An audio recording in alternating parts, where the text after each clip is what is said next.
Hey, it's Steve from On the Spectrum podcast. Today's guest is Australian comedian, personality, and voice actor Ben Sorensen. In this episode, we delve into late diagnosis, politics, socialism, comedy, drop bears, and Autism Down Under. Plus, Steve pitches Australian Star Wars, and Nick discovers why a big red would fuck him up. This conversation was a ton of fun. You're not going to want to miss it. Welcome to another episode of On the Spectrum podcast. As I always do at the beginning of every episode, me and Steve do not presume to be experts of anything whatsoever. We're just two human beings who happen to be on the spectrum, and we're going to talk about some stuff. So you might hear some things you like, you might hear some things you don't, you might hear something controversial, you might find something offensive. But no matter what, please enjoy the episode and leave us a comment if you'd like to come on and talk to us. Do that too. But we have a special guest today, and his name is Ben Sorensen, and he is from Australia. Hi, Ben. G'day, and I think special guest. I mean, that's nice. It's better than saying disabled. That is a true statement. That is a true statement. Yeah, why do you have to be a that. special guest? Yeah, because I guess I'm just saying we're all neurospicy. So. That's true. That's true. And actually, I should ask you up front, because I usually ask people, how do you prefer to talk about it? Neurodivergency, spicy, Asperger's syndrome, high function, level 1, high support, low support. Which one of those do you prefer? Look, they all sound like neurologically typical names for shit they don't understand. Right. That's a very valid point, actually. So I look, it's really funny when we go through the terms. Like, I don't mind what term they use if it's in a funding meeting and I'm getting monetary support for whatever I need. So you can call me whatever you want there. That's fine. But outside of that, I find the term high functioning really interesting, and because obviously there's high functioning and low functioning as well, which was meant to be a politer way of saying, who has a better opportunity to mask and integrate than others. Right. And I find when we talk about autism, I think one of the really big things is a lot of it's based on external factors.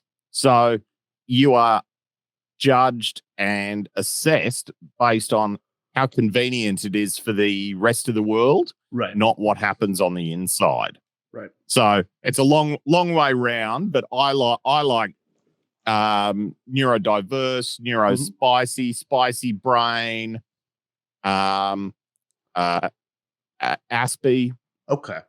Good. All of those things are fine with me. I'm not a princess. Plus, I also understand that there may be a bit of a language barrier between us. A little bit. Because when it comes to English, we are both on different ends of the same spectrum as well. Yes, very much so. Because we got American, and then we got Australian, which is like not English. All right.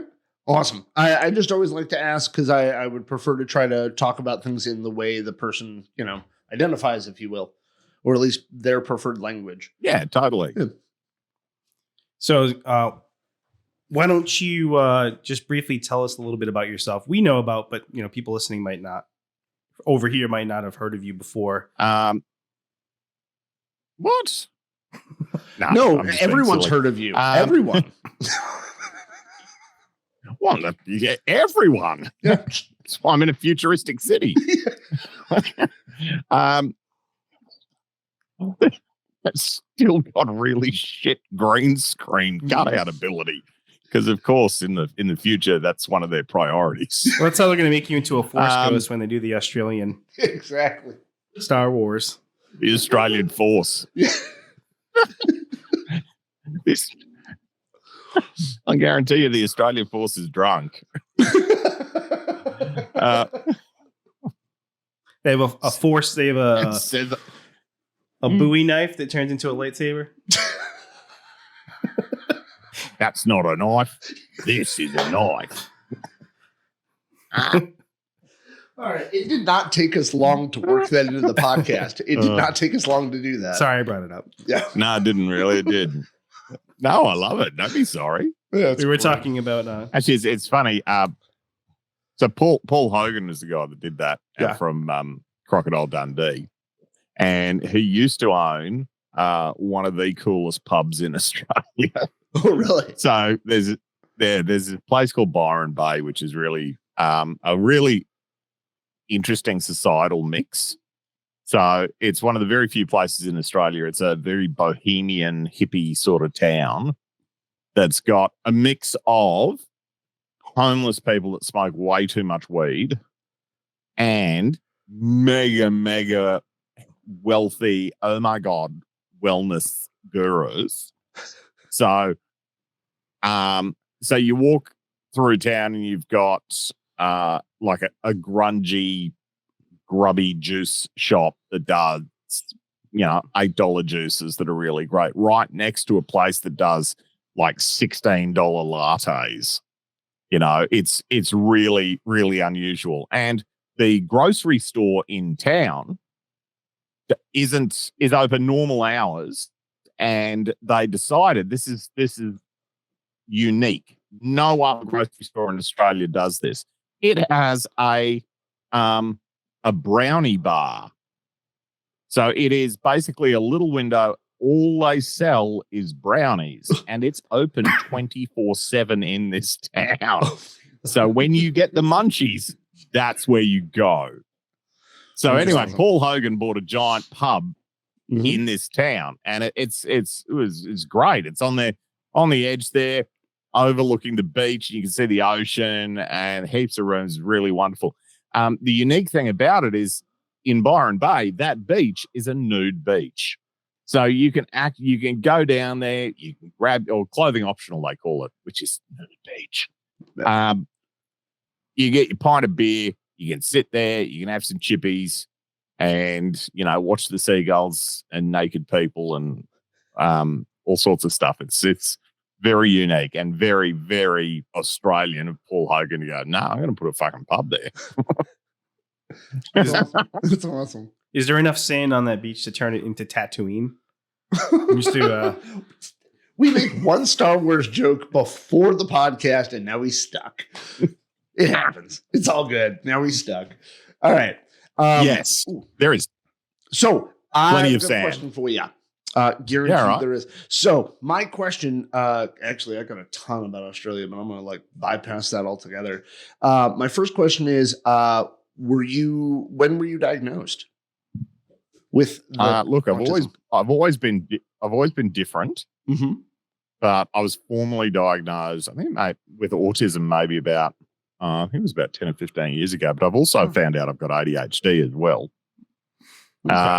which includes time blindness. So asking me time questions, not always as accurate as I'd like it to be. Right. But when I was diagnosed with, this is how fast medicine moves. When I was diagnosed with autism, they went, nope, that's it. Stop looking. Nah, that's all you got. Good luck. Bye. Can't fix it. I said, I don't want it fixed. I'd rather fix the rest of the world than fix my brain. Right. And then I went, maybe there's something else happening. And they went, no, it's impossible. It doesn't happen.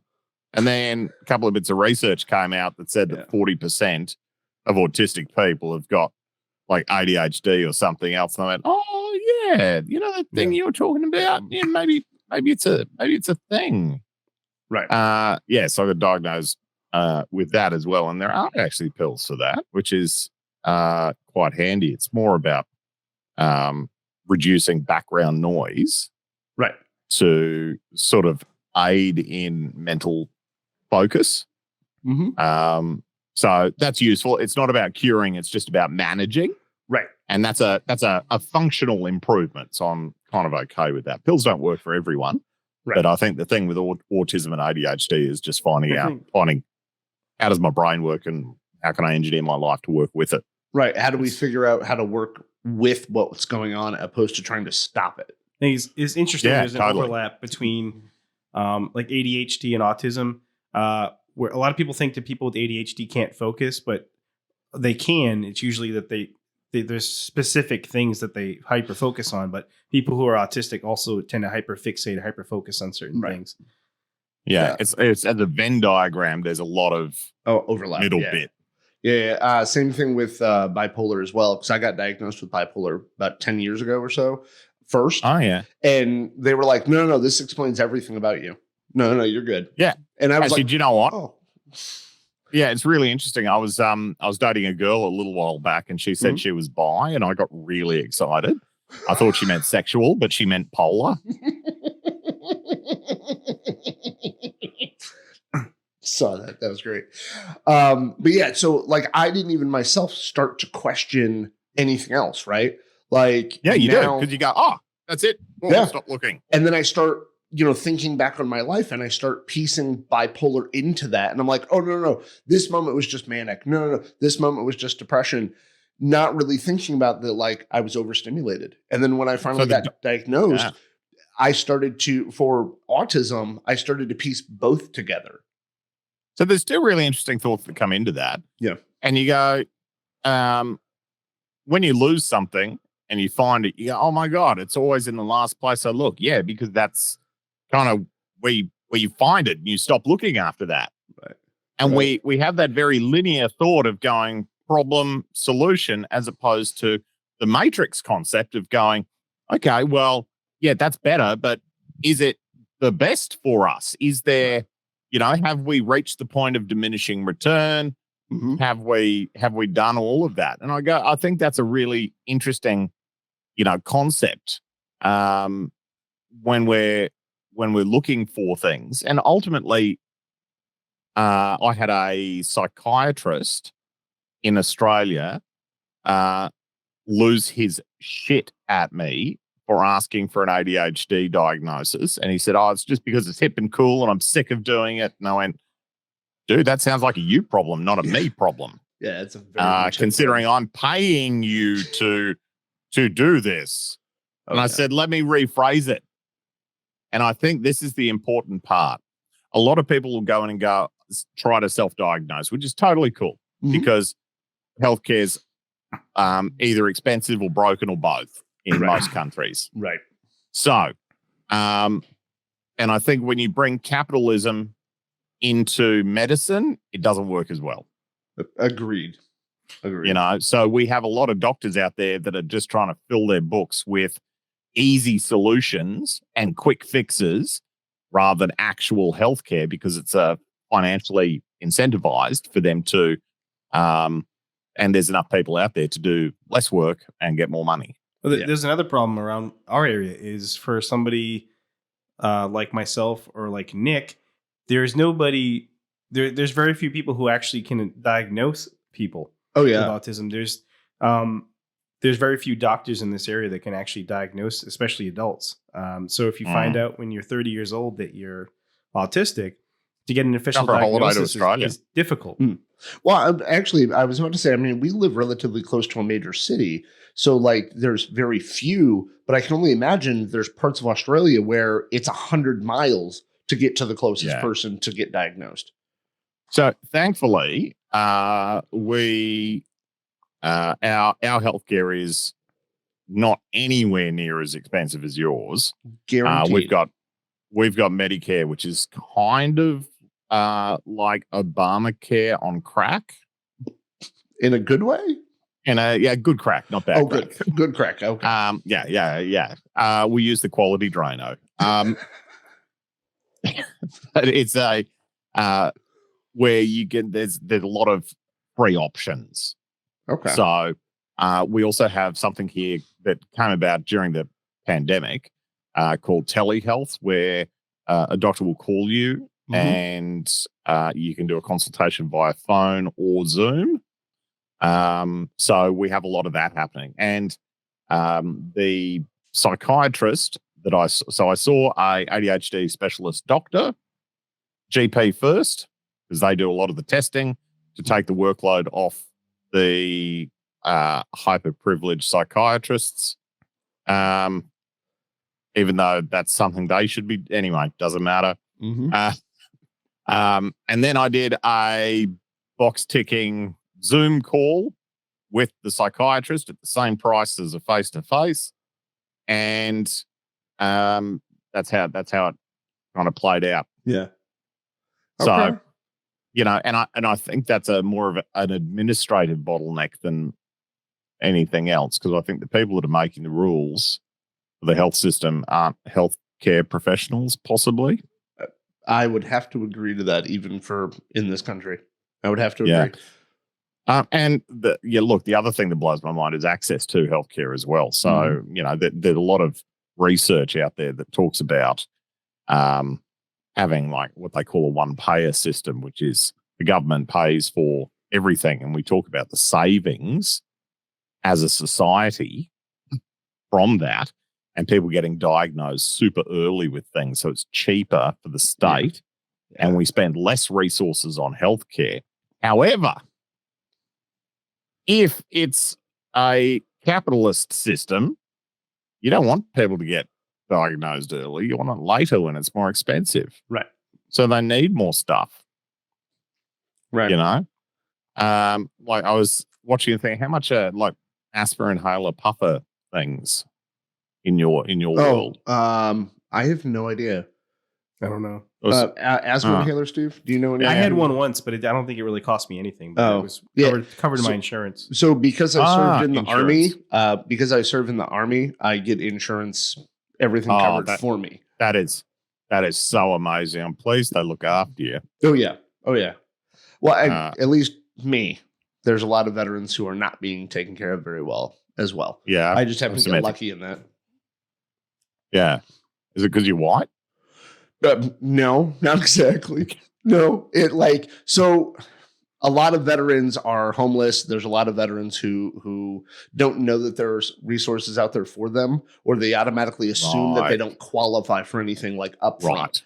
And so they kind of get into those situations because, like, if somebody, has PTSD and they get into drugs and, they end up homeless, they don't have access to get into a VA as much. So they're not really even sure what they can have. That's really sad. Yeah, absolutely. Because these people were more than willing to step up and, sacrifice their life. I don't have the numbers in front of me, but I know that it's a large percentage of homeless people in the U.S. are veterans. Yeah. Oh, yeah. And it's even worse that there is data on it. There is research, and they're like, sounds like a cost saving to me. Yeah. Yeah. I mean, that's super sad. It is. Absolutely. And I think there are so many wonderful things about America, but equally there are some very challenging concepts that are mainstream as well. So, very much so. I mean, we have 370 million people of huge varying differences to them. That in itself creates its own issues, let alone all of the political ideas and all the how do we take care of people ideas. Add all that together. It's amazing that we get through one day. Yeah. Yeah. And I like Australia's a multicultural country. Mm-hmm. We've had our own challenges. And maybe it's just my autistic mind going, that provides such an amazing richness of opinions, thoughts, skills, resources. So theoretically, we should be bigger, better than anybody else. And, the US is the same. You've got a highly multicultural population as well. And I think that's, that should be celebrated and embraced. Oh, absolutely. But I feel like there is a percentage, this is only what we see in the news, a percentage that are very, very narrow-minded with their inclusion of others. Absolutely. I like the way you worded that because it was very carefully worded, but also you're absolutely right. And it seems to be like the vast majority of us sit in the middle and we're not very vocal, but it's the extremisms on both sides that are the loudest voices, and both are some level of exclusiveness to their groups or how to help people. So the loud minorities. Yes. The loud vocal minorities and the political spectrum you have. Yeah. Yeah. I feel like that's what we see in the news, and that seems to be what all the crazy lawmakers are listening to. Pretty much. I mean, so Or I maybe had that only refers to 2 states. that too. But I had an American government professor when I was in college 4 or 5 years ago who actually said it this way, that your politicians, the ones that go to Washington, not your state representatives, but the actual Congress that's in Washington, they don't actually know much of what happens in each state because they have to spend so much time there. And so the only way they know that there's an issue in the state that they need to discuss or try to promote awareness of or try to get a bill passed about is when lobbyists show up. And so he pointed out that the reason why he got out of, working with senators and congressmen was because all he saw all day long was lobbyists who show up to talk about something, but the vast majority of everybody else didn't show up because, for one, they didn't have the money to do it. And also, when you're only hearing the paid voices, my professor pointed out that no matter who you are, you get influenced in a direction. Yeah, absolutely. My professor said he wasn't, being lobbied to. Nobody was offering him anything, not even to take him out to lunch, but just sitting in on those meetings.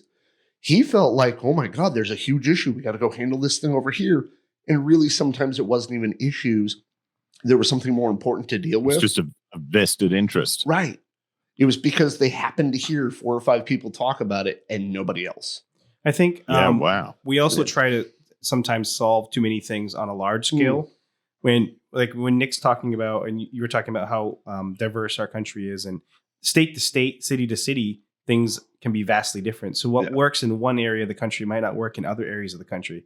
And I think everyone always fixates on like what the federal government can do on like the large scale, but not everything needs to be solved on the larger scale. A lot of things can be solved on a local. Like, what are you doing in your local community? What are you doing in the town you live in? Sorry, what's that C word you used? Community. Community. Oh, that's interesting concept. Like, what are you doing to help the people around you rather than just focusing on the federal, the big picture? Yeah. So people used to live in these communities, did they? Yeah. And they used to like help each other and stuff. Yeah. It's what I'm told. Yeah. Yes. I know, right? Ooh, Who would have thought? We can still see representations of them at natural history museums. When they make that little display case. Yeah. Yeah. So I'm familiar with museums, except ours are, because we've got a British base. Everything in our museums is stolen. Yeah, that checks out. Yeah, it checks out. Yeah. So that's how it works, and we still charge people to see it. Oh, absolutely. I've seen jokes where they talk about how like the museums in Britain, it's all there's nothing British in them. It's all stuff from all the places they colonized everywhere that they went. Oh shit, we stole. Yeah. Mark Furnell is an Australian journalist, and he's actually genuinely amazing at what he does. And he's got an entire TV series that's done well called Stuff the British Stole. I love the name of that. Check it out. I wonder if I can get that over here. I seriously hope so, because it's some really great watching to go, oh yeah, and we stole that, but then even watching shows like Antiques Roadshow, it's so ingrained in their culture. They say, and how did you acquire that? Oh yes, I found it in someone else's house. Yep. And I now have it. Okay, so now we're just valuing shit that people stole from a relative, or it was given to me by my great grandfather, who stole it in the war. I think the Germans acquired a lot of art in the 1940s. They just found. Oh yes, yeah. Was that an administrative error? That's awesome. So Ben, you are a comedian. Yes, I am. And look, I should have had me Dexies before this, because we have had such a tangential conversation. It's just gone in every direction, but I'm loving it. So good. I mean, it's kind of what we're good at. It's kind of making conversation go everywhere. Well, for us, this feels natural. Yeah, but it does. If there's some NTs listening, they might They might be like, get back on the point, guys. Yeah. You're supposed to be talking about autism. All right, we hear you, NT people. Oh, I've Here's some heard real that questions. from friends of mine who have listened who are not autistic. They Yeah. actually enjoyed when we kind of Right. go off a little bit. So Yeah, I mean, good. we've And got when we say a little bit, we mean a lot. A lot. And when we say Yeah. a lot, we mean totally. yeah, Yes. completely off the rails. they want to yeah. hear more about Australian Star Wars. Yeah, that's it. Still, you're on Star Wars. All right. So, Ben, you are a comedian. You're a stand-up, correct? Look, so it's really interesting. So a lot of people ask that, and I do little bits of stand-up, but that's not and I think comedy these days has evolved to have many different facets. So we've got comedy writers, we've got stand-ups, and then we've also got people like me. So I'm the witty master of banter over here. Okay. And basically I'm just very good at crowd work. Oh, good. So I spend most of my days doing crowd work and emceeing events and turning up on red carpets and I've seen you do stuff, your and other colored carpets too. trivia. Your trivia. Yeah. Look, do you know what? I hated trivia for a long time, and then I sort of now do it as something that I really enjoy, and I've embraced it for my autistic brain, because the questions each week are just the questions that my brain organically asks. Nice. So I'm finding the answers Interesting. anyway, so I might as well make a trivia question out of it. I actually Valid host point. trivia every week too. I Yes, host you do? trivia Yeah, a few nice. nights a week. But the questions I have, they give me the company I work with actually gives me questions, but they'll give me like, let's say 30 questions, and I pick like 18 of them. So I have a list of questions. So I'm not making it myself, but it's interesting that you actually come up with your own questions. But I joke around a lot with the audience when I do it. So I kind of enjoy the banter, and I make fun of the audience. I like that too. I usually, like, if everybody gets a question wrong, I'll tell them they're all stupid, things like that. But people like when you insult them. That's what I found. Of course. The audience likes when you make fun of them. Yeah. Yeah, and I bring a little bag of peanuts. So when they get it wrong or they get it right, I can just throw a peanut at them. There you go. There you go. Hopefully they have a nut allergy. Yeah, there you go. Exactly. Oh, yeah. That'd be fun. That'd make it great. If you have a nut allergy, but a peanut's not a nut, it's a legume. Yeah, well. So how is it a nut allergy? Plus peanuts, a nut allergy is a really, really specifically white person thing. Yes. Yeah. So, and that's why it was a black guy who invented peanut butter. He was hoping to thin us out a little bit. There you go. Oh, there you go. Hidden agenda. Yeah. There we go. I love that. That's just like buying your boss McDonald's every day. Yep. There you go. So the long game there. Yeah, a little bit. So me and Steve are actually also in an improv group that we do. And so I was actually really kind of excited to have you on because you do comedy. And I thought we could all chat about it. But my specific question is, what drew you to comedy? I know that's a pretty bland, basic question. No. I just I figured woke up one morning and I realized that I was absolutely soul destroyed and broken enough that I could actually now professionally do comedy. Nice. I think you have to have experienced some level of trauma to be a comedian. You got to have issues. I mean, straight up, you got to have issues to do comedy well. Yeah. And I think it's that I think it's not so much the issues themselves. Right. That just provides you with content. But I think having that depth of understanding of the human condition is what provides you with the insights to make those mental links. Yeah. To create great comedy. And I think being autistic or neurospicy, whatever we call ourselves, the neurodiverse brain seems to make those connections really well. I was going to say the same thing. I feel like a lot of times I make connections that other people wouldn't necessarily make, and I make them quickly. So I'm able to, I connect, point A to point D over here just very quickly in my brain, which is why, we do improv. And one of our favorite things to do, we love doing line games, which is easier improv because you're just telling a one-liner, but we're able to make connections. That sort of line game. I thought you were talking like. No. Okay, right. Yeah. Yeah, Now not we're the on Charlie point together. Sheen. Yeah, not the Charlie not Sheen. the Charlie game. Sheen. No. The Right, other one. Yeah, we're not comedians from the 80s. Yeah, it's a formulaic. So have you done any improv before yourself? Look, I have, and I actually improv and the British version, the theatre sports, and they're just beautiful, fun games, and I love the. I don't know. I almost feel like there's less pressure with improv and sort of theatre sports than there is with, a stand-up routine or anything like that. I think they're expecting you to be more polished because if you're going and doing stand up, I think the audience is more forgiving if you're doing improv because they know you're making everything up on the spot. You're gonna make mistakes. In improv, typically when you see an improv show, like let's say half of it is really good and the other half may be kind of meh, but it's because you find moments. Yeah, I think there's more forgiveness to it. I think you're right. I mean, anytime I've watched a sketch show, right? Like a sketch comedy show, like I'm always like, oh, is that good? You always get on the point of judgment to it, if you will, because they polished it and they worked it and they rehearsed it. And you're like, oh, this better be good. But anytime I go to an improv show, I go to the audience and I'm like, okay, let's find out what happens. Yeah, expectations are lower. Yeah. But I also think that's really interesting because we now live in a world of hyper polished Netflix specials.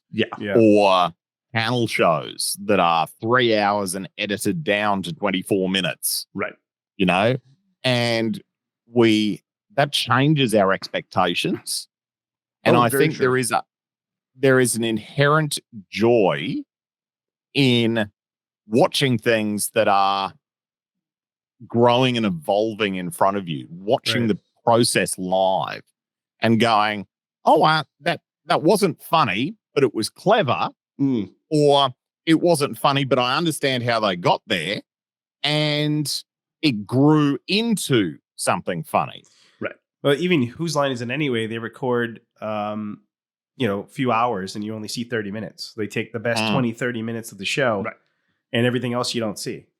Yeah. So you're not like, that's not what a real improv show is like. When you go to an improv show, there's hits and there's misses because people are, they're playing, they're exploring, they're trying to tell a story. I think Ben kind of nailed it on the head with that because even if the joke isn't good, they're at least right there with you. Like, oh, okay, I see where you're going with that. Let's continue to see where you're going. I made the connection. I don't like the joke, but I see what you're doing there. Where are we going with this?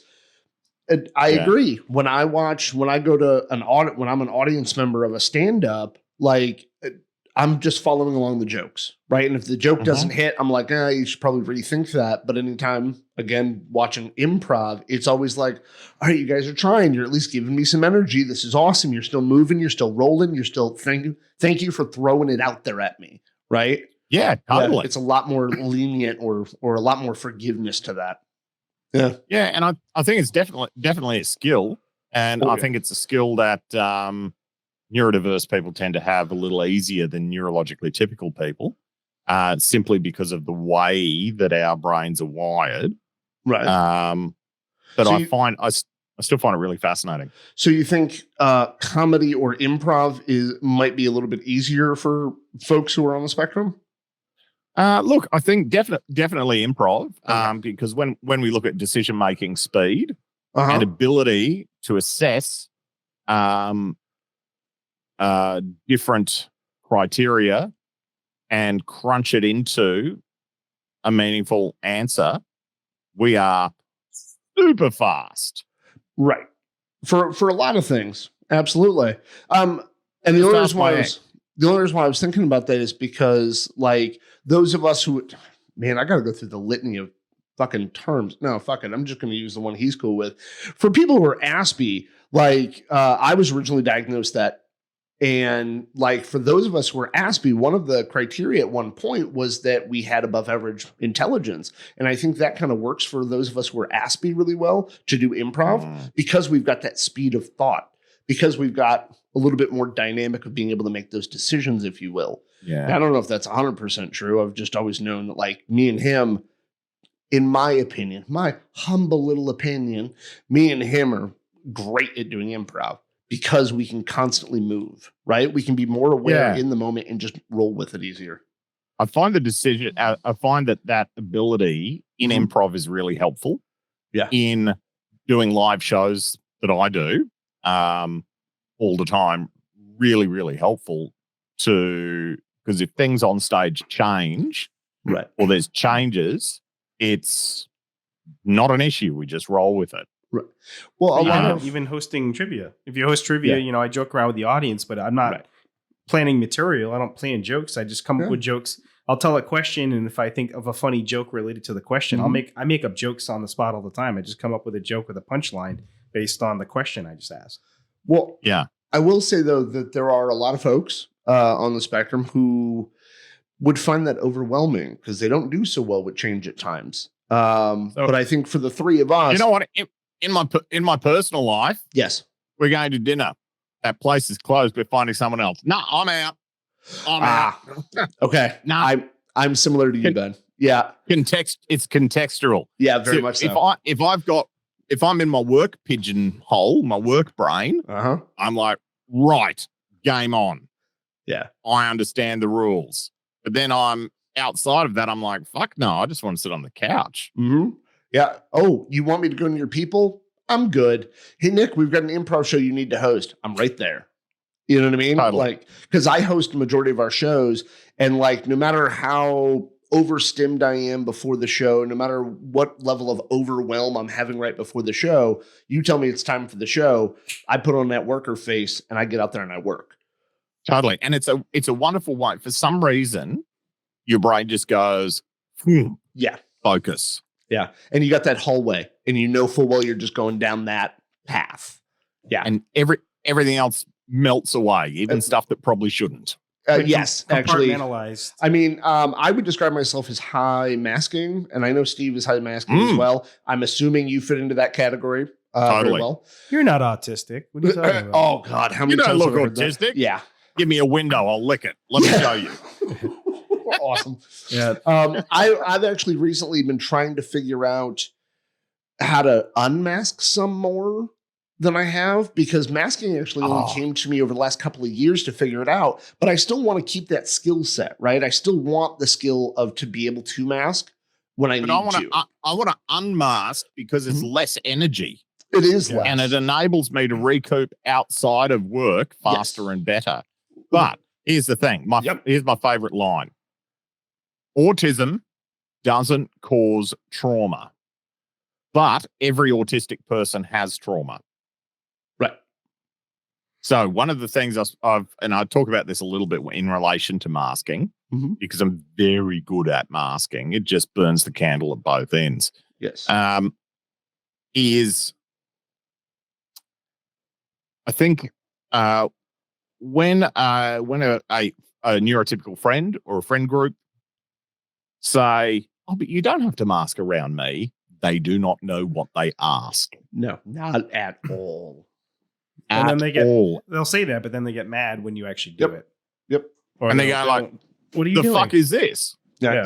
Seriously. Even my partner, and which we've known for many years. Yeah. I've been with her for 6 years, and now she's like, "No, it's completely fine.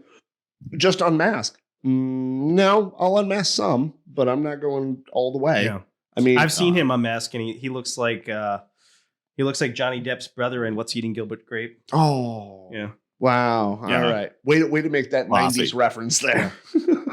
That's pretty niche. Yeah, it was pretty good.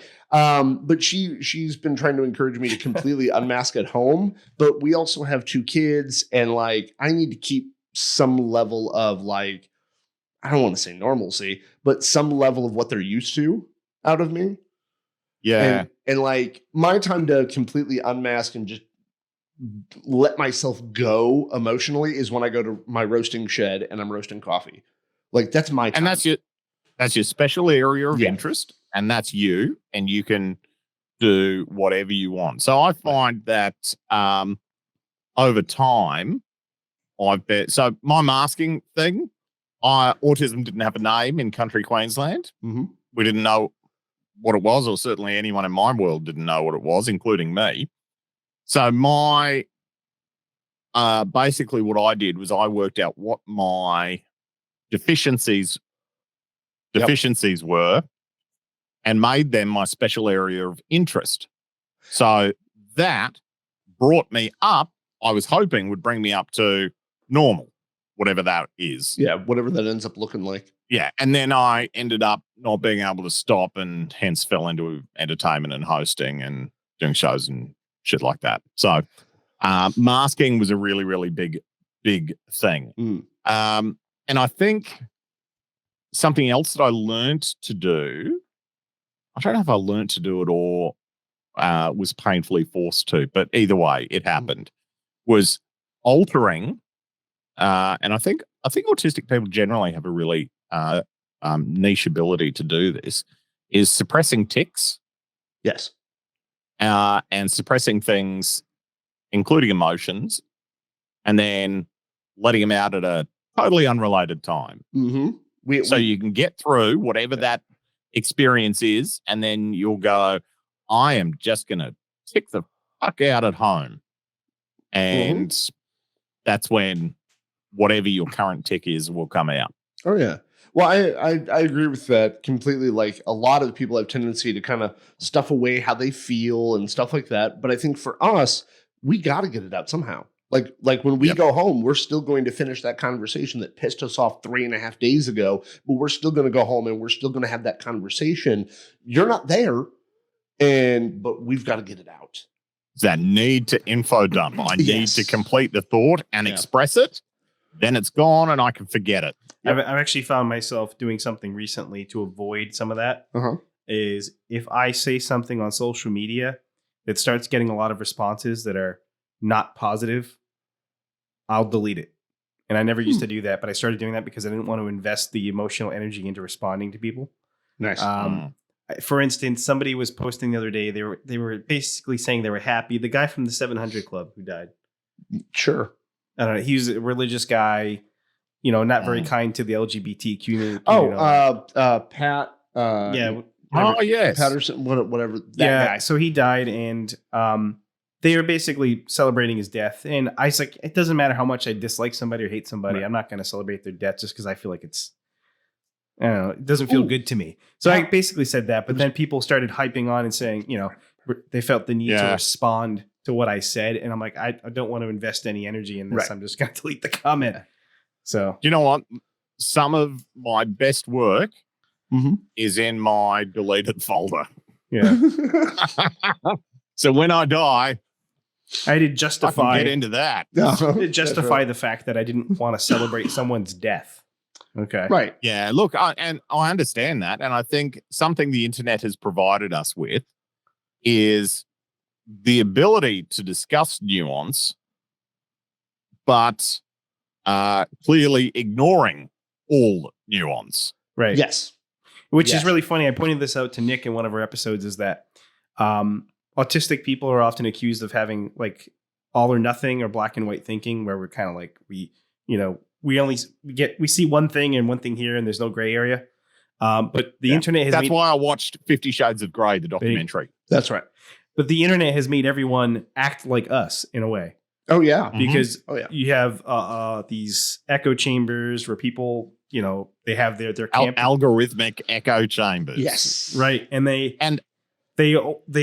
have this black or white thinking. And it's funny. It's like, because that's how autistic people often act. But you have.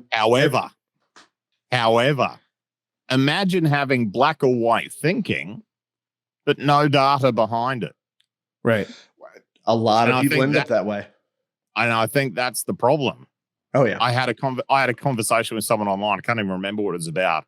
It's about feelings. And the conversation was, what? So you go through life making decision on facts and information? And I'm like, yes. So you don't just decide stuff? And no.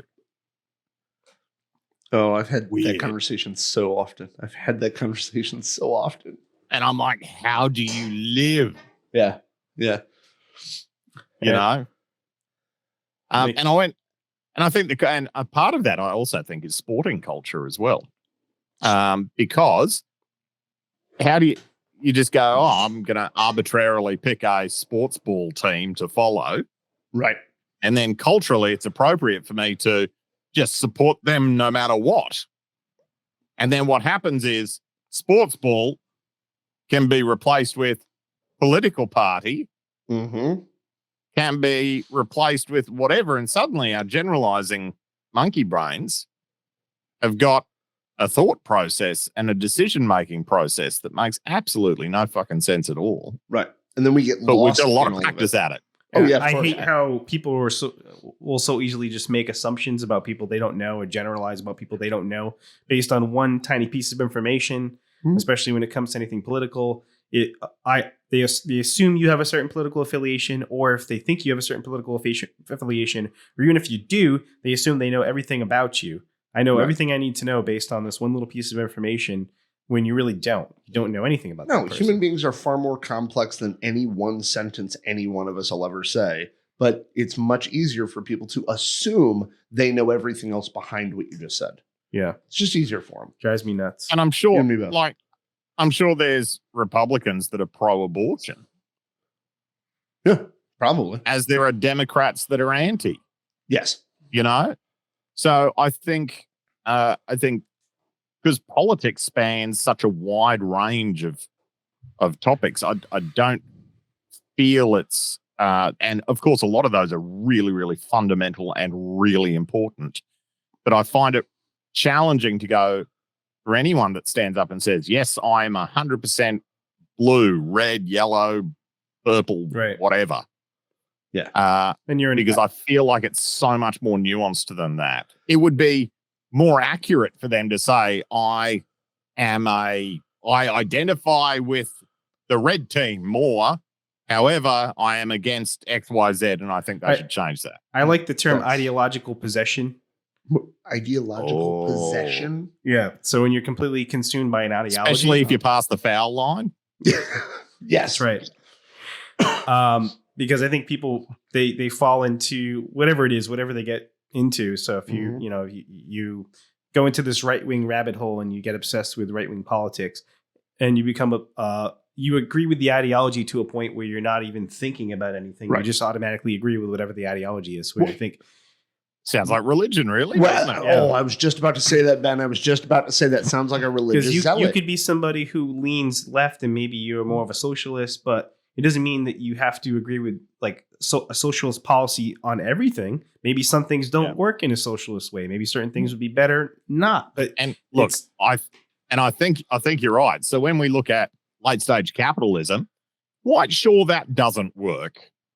When we look at communism, quite sure that doesn't work. When we look at extreme socialism, quite sure that doesn't work. However, each one of those three have some really interesting points that do work. Like, I really enjoy public libraries. Right.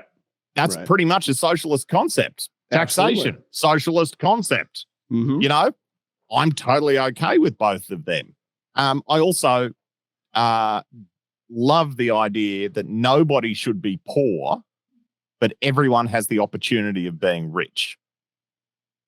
So, if we pick and choose out of all of those things, we could actually come up with a really decent common sense society where, I don't consider myself extreme left, but compared to a lot of people I seem to be, I just don't hate people I don't know. Yeah. And I understand that the entire world is not built just for me and what I like. Which is a good fundamental understanding right there. The world was not built for what I like. Yeah. And look, and partly, I don't know if that came about simply because I'm neurodiverse and the world is certainly not built for us. Right. But, the concept of, there's so many people that say, if we have universal basic income, nobody would work. And I went, I was just talking to somebody about a UBI the other day, and they actually proposed that as well, because that's the first talking point everybody says is everybody would quit working. Depends on how much you pay.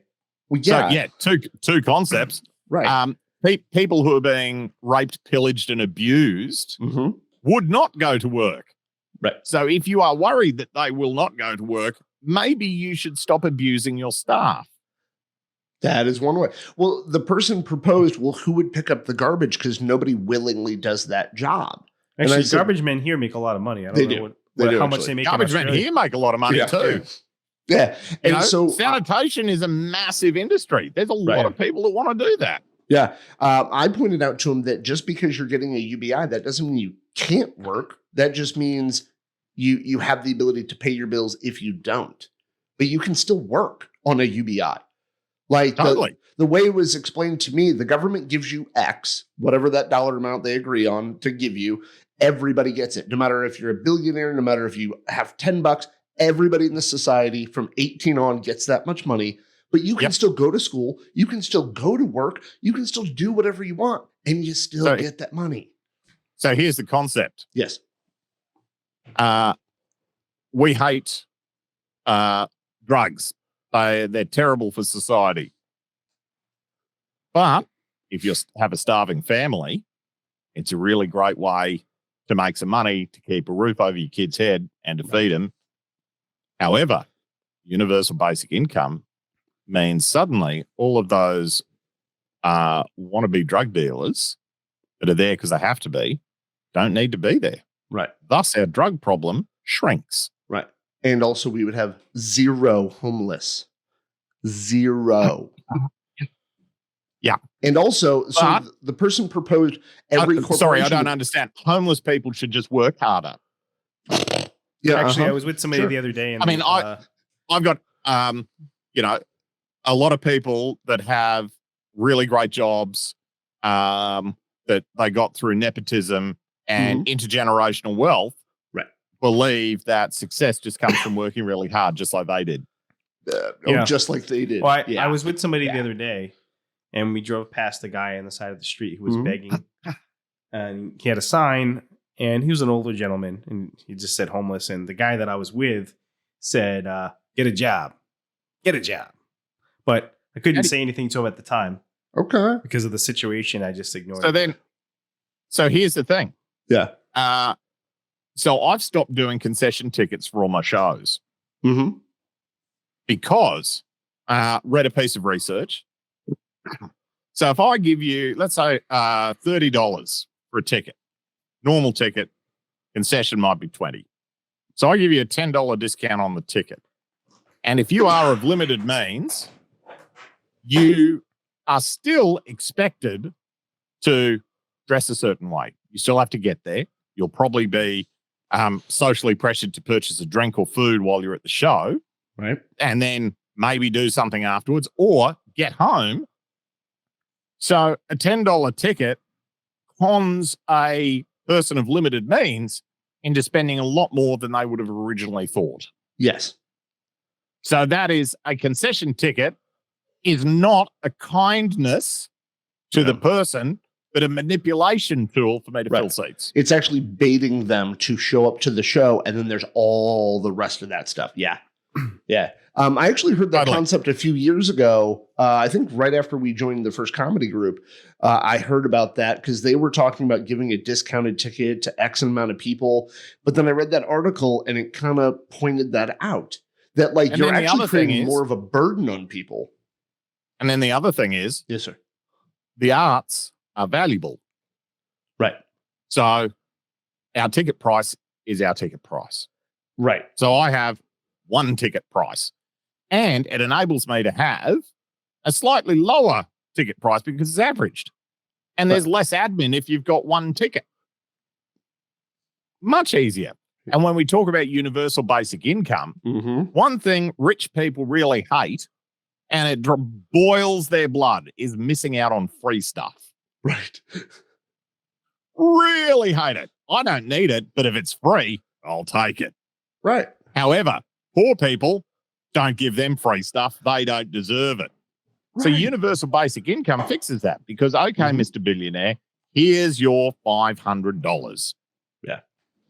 Yeah, there you go. You haven't earned it. I'm just giving it to you. It's free.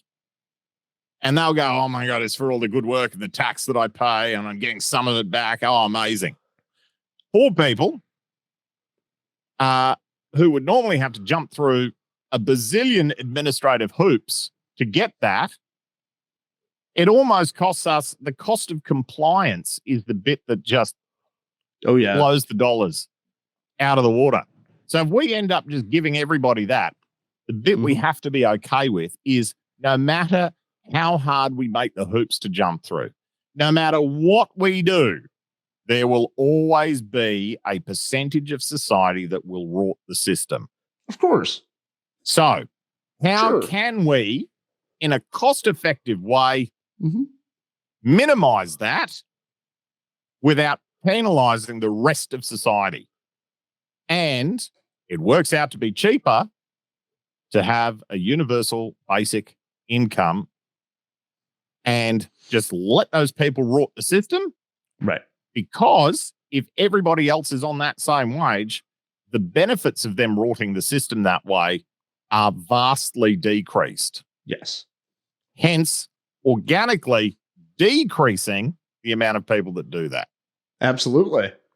I think it's funny because you're talking about something that would typically be considered like a left, a left-leaning position. It is, yeah. But you're also using a right-wing talking point, which is about government inefficiency. Right. So this is the bit that blows my mind, right? We say that right-wing is about, business and being cost-effective. It's not. No. It's actually just about hating people. Right. In 90% of what they talk about. Yeah. It's power and hating people and trying to use a late-stage capitalistic or economic viewpoint to do that. Whereas there are a lot of decisions that right-wing people are pushing for that are actually based on data, research, information, less effective, more expensive. I don't understand it unless you look through the lens of, I just have an irrational hatred of people that aren't me. Right. I will say that I did hear this bunch of years ago, but I did hear a Republican from one of the states talk about a UBI and how much money the government will actually end up saving. He was like, I'm not going to vote for it, but here's the benefit of it. And he actually pointed out how much cheaper it is for the society, for the government to give that money, opposed to trying to do all of the other social welfare programs that they already do. And then do it. Germans have got this really interesting concept. Mm-hmm. They see charity as a failure of government. Okay. So if you need a charity to help in any way, that is a failure of your government. Oh, now I get what you're saying with that. Yeah, and that's a completely foreign concept to Americans. We think the opposite way. Yeah, Well, I mean, think about all the charities we have in the United States. Most of them don't do much of anything. Well, it's the difference of like here. Most people don't see the government as, we don't see that as the government's role is to do those things. Which is a genius marketing ploy by the government. Yes, some of us do. Some people do here, but not everybody. Yeah, I'd say overall people don't feel that way. Yeah, so I find that really, really interesting, because if you look at the amount of money that people give to charities, and we call that tax. Mm-hmm. Oh, yeah. You could fix a lot of those problems with more resources and better networks. Oh, yeah. I mean, if we, in that conversation I was having with the person, they brought up, the defense spending bill, or rather how much the U.S. government spends on defense. Yeah, and I pointed out that in number. Oh, yeah, it is. Oh, yeah. In the 90s, we did cut it in half, and somehow we hit a surplus. Somehow we balanced our budget somehow. Oh, yeah, that's because we spent half as much money on, trying to defend ourselves from someone. I think. A lot of America's defending is actually capitalist interests. Yes, that's literally what we defend most of the time. Or fights that we started ourselves and then play the victim. Oh, yeah, gotta love that one, too. Why are you marketing ploy? Yeah, well, I mean, very Stop straightforward. hitting yourself. Very straightforward. America's good at two things. One, marketing. Like, period, in every way possible. We're damn good at marketing. Masters. And the second thing we're good at is pushing away and deflecting blame. Oh, that's nope, wasn't us. No, it wasn't us, but we'll help. We're good at making things that blow people up. Well, yeah. Oh, yeah, very good at that. Yeah, well, once we stole the ideas from Germany for all the rockets. Going back to the UBI thing, I was going to say there was another interesting argument for it is if you look at people who talk about or they're worried about displacement of workers because of automation and AI, well, a UBI kind of helps with that too. If you have people who let's say you get displaced from your job, an easy example to think of would be like truck drivers. So if we have self-driving trucks everywhere and those truck drivers don't have a job, they have to maybe find something else they can do or learn a new skill. But in the meantime, what are you going to do with all these people who are out of work, right? Who don't have a job now? The UBI covers those situations too, because we might get to a point where most people might not need to work. Maybe in 100 years from now, people won't need to work because we'll have computers that can do everything. But do you know what? People will still need to work, but then that is in itself a very capitalist viewpoint. If we look at the English aristocracy, I don't work at all. It's about making your money work for you. Right. Not through abusing other people, but trying to find a way to do that. And I know that if I had all the money in the world, I would still work because I enjoy what I do.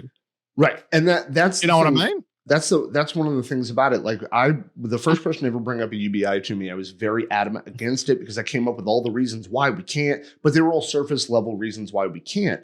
They actually used the idea of the coal industry.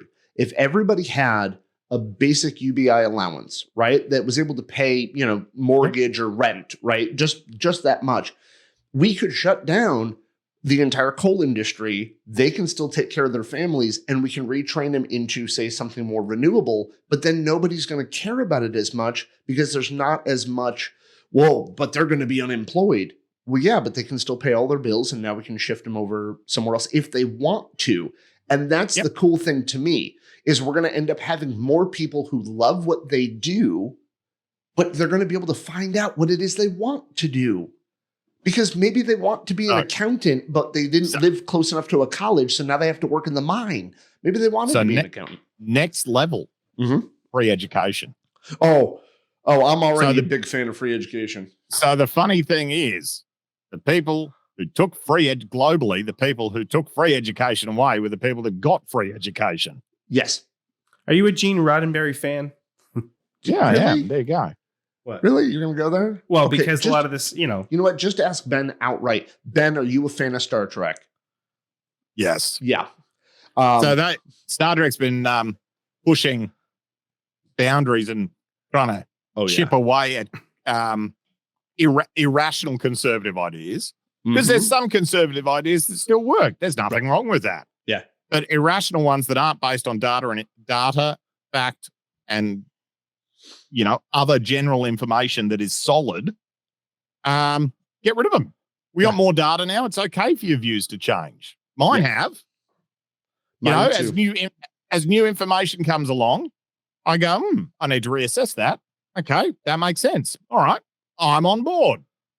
Absolutely. Rather than going, I hate this and I will hate this until the day I die. Right. It's that kind of concrete rigidity to thought that hurts everybody. So so UBI is one thing. Yep. How are we gonna pay for this? Here's another really great idea that's going to bake your noodle. A flat 5% tax. Oh, you say only 5%. I don't know if that works better for you or not. I had the conversation with somebody of 15% flat across the board. So the research that I read, yes, was saying that for persons, as in individuals and businesses, international or whatever, as if they are operating in that space, it is a flat 5%, no deductions. It is a turnover tax. Yeah. So we know the governments already know exactly what our turnover is. Because of our digital economy, we know exactly what that is. The money's touched a digital something somewhere along the line. Right. So it's really easy to work out how much money's come through. You just pay 5% of that, no deductions. Right. So the cost saving for business in not needing to employ taxation lawyers and accountants and just to find a tax loophole or to lobby and petition the government for a loophole for your industry. And then also imagine the IRS being 5% of the size and it's just managing all this data. You know, at 5%, it's not worth trying to, skip out on that. And everybody can do 5% without it drastically affecting their standard of living. Yeah. So everyone can contribute. Right. Yeah, that's. I've always thought that a flat tax would be a good idea because, you have people concerned about wealthy people paying taxes, but they're able to take advantage of they call them tax loopholes, but it's not really a tax loophole. It's just built into the tax code. There's different. It's so complicated. I was going to ask you, in Australia, is deliberately complicated. Is the tax code extremely complicated in Australia too? So it's like the US. We have like thousands of pages of tax code, and that's because we use taxation to leverage votes, right? Which made it a mess. But the average person should be able to understand what they're paying and how taxes work. You shouldn't have to pay somebody to do taxes for you. If you have flat tax, everybody just pays a tax and that's it. No deductions, no loopholes. I've always agreed with that. And it's funny because there's been politicians in America on the left and the right in the past who have both wanted to propose something like a flat tax, but it's just never been popular. Right. Well, because how can you manipulate if it's transparent and clear and easy? And how can you? Yeah, that's what it kind of comes down to. Is they need to have a vague grayness or cloud over whatever the fuck is going on, just purely so they can say, well, we've got it under control. Maybe there's some self-preservation there with the IRS. Well, yeah, maybe. The IRS is like a Gestapo over here. Well, people's houses. But think about it. We've bred all these angry people. Yeah. So what would they do? Right. The police force is full. Yeah. I mean, a certain president did cut down the size of the IRS quite a lot. I mean, granted, they were all rehired, but still. Yeah. I think all of these things are go back to the point of saying, and that a lot of the right-wing people who identify as right-wing are making decisions that are actually more expensive. Oh, drastically, but yet they say it's for your freedom. I also don't agree with all of the left-wing stuff either. Right. Because I go, not everything should be free. Right. I think that there is a way to meet in the middle.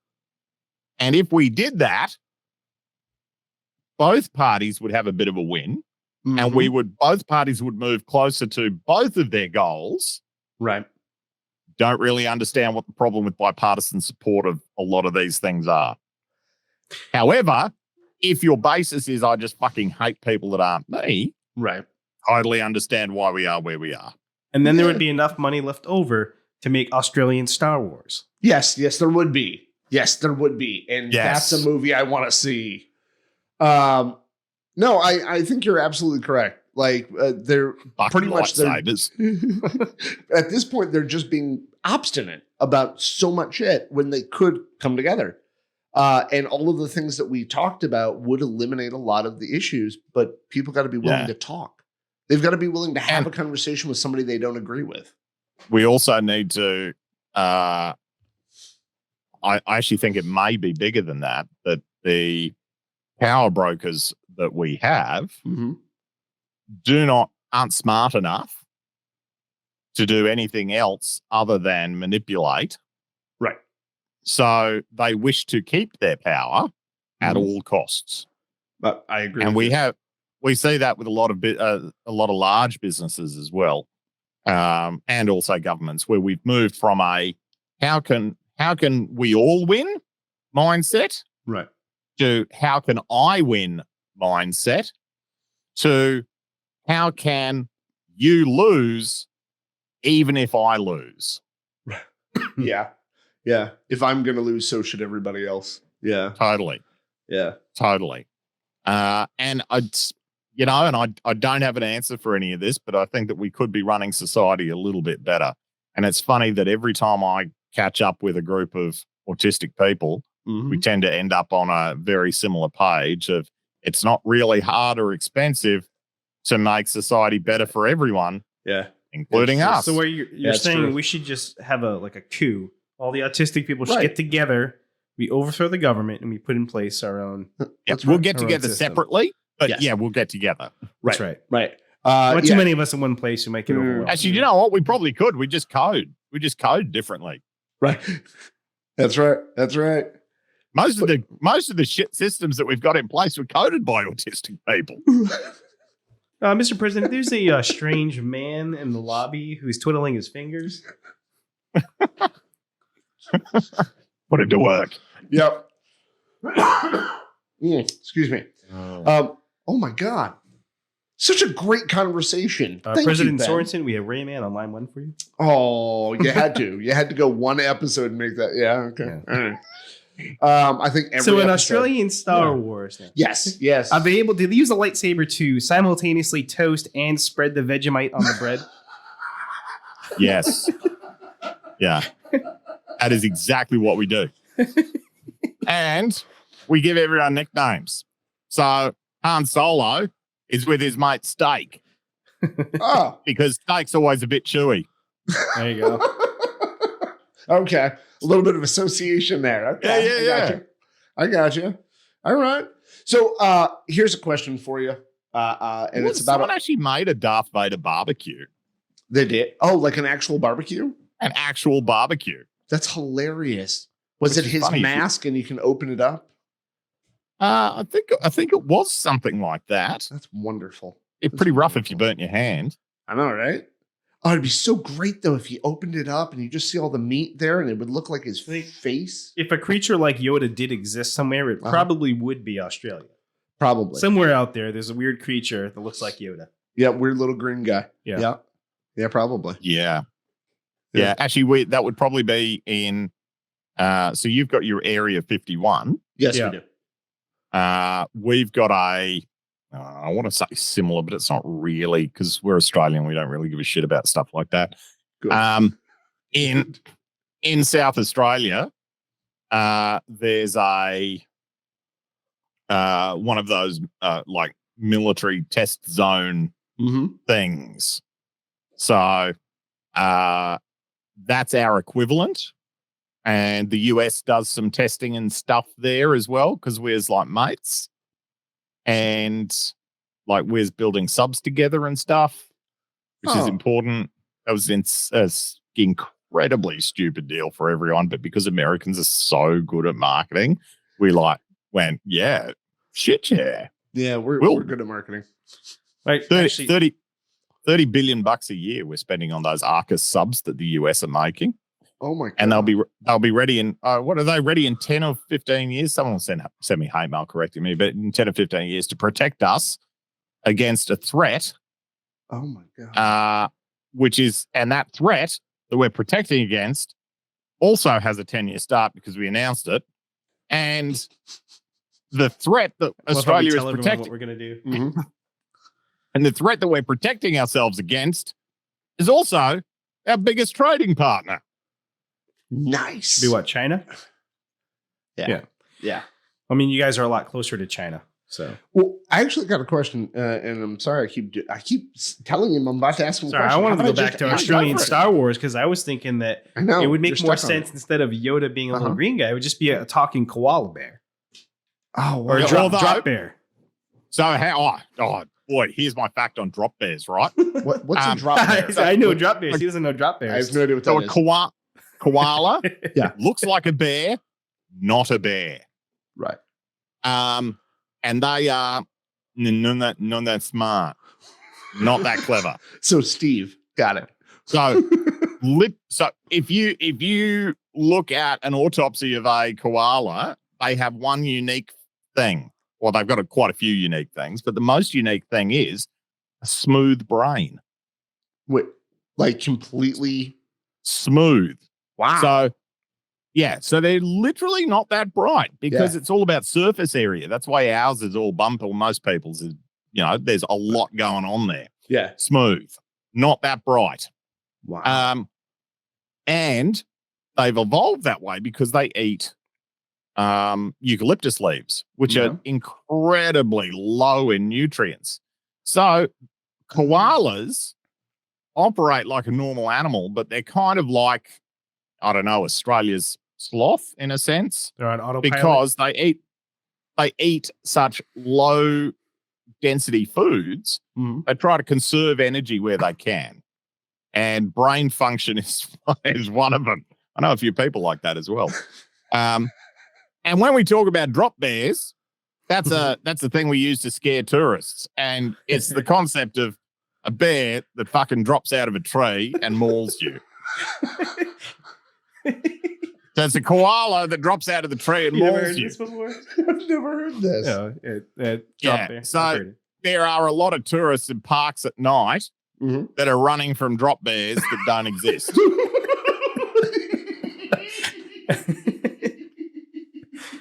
So the other funny thing, right, is koalas. I just think it's funny he's never heard the term drop bear before. Never. So koalas, which makes it even worse, when their mating call is like this really scary guttural growl that echoes through the forest. So if you think drop bears exist and there's actually a koala in the area that's a bit horny, you hear it. That's not what they sound like, but you can Google it later. That's hilarious. Nice. Okay, So, all I was going to ask was like Australian weather. Are there parts that actually get cold? Fucked. Oh, the weather's fucked. Yes. Okay. Actually, this ties into drop bears, Southern Australia is close to Antarctica. That's what I thought. That's why I'm asking, actually, because I was telling Natalie that we were going to talk to Ben, and she said, oh, it's always hot there. And I said, well, but actually the north part of Australia would be closer to Antarctica, so wouldn't it be closer to our weather? We straddle the equator. Oh. Beautifully. Like a little... So, drop bears. Yes. We'll finish this and then it relates to the weather, right? Okay. So drop bears, fictitious, totally not fucking real at all. But when the weather in Australia gets too hot, like over 40-something degrees, our koala friends... Centigrade. Yeah, Celsius. Got it. Fucking American. Yeah. Hang on. There's only 3 countries that use it. The other 2 I haven't heard of. Do you want me to do let me do a conversion for you? Only if you want to. I'm assuming it's triple digits. Fahrenheit to Celsius. Fahrenheit. Hang on, I found a calculation. 104 Fahrenheit. There we go. See, triple digits. Got it. So if it's over 104, our koala friends literally drop out of trees. Because they pass out. The little animals pass out and they drop out of trees. And we didn't experience this or know this happened until fucking global warming. Oh. So it wasn't something that happened like 40 years ago. No. So now the temperatures hit that peak. Right. And they're like dropping out of trees. That's like in Florida and I think Puerto Rico where they have iguanas. Yeah. And they fall out of trees when it gets too cold. Yep. Because they go into shock. Right, because they're a reptile. So they're cold-blooded. But they go into shock and they fall down until they warm up and then they...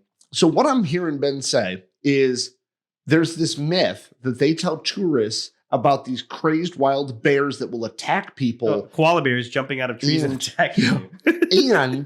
and now the weather gets to a point where midday a tourist could be walking past a tree and a koala will follow them. I want to see this. I badly want to set up a camera, like a wildlife camera, and just watch until I see a koala bear fall on somebody. I don't know why. Can you imagine David Attenborough narrating that?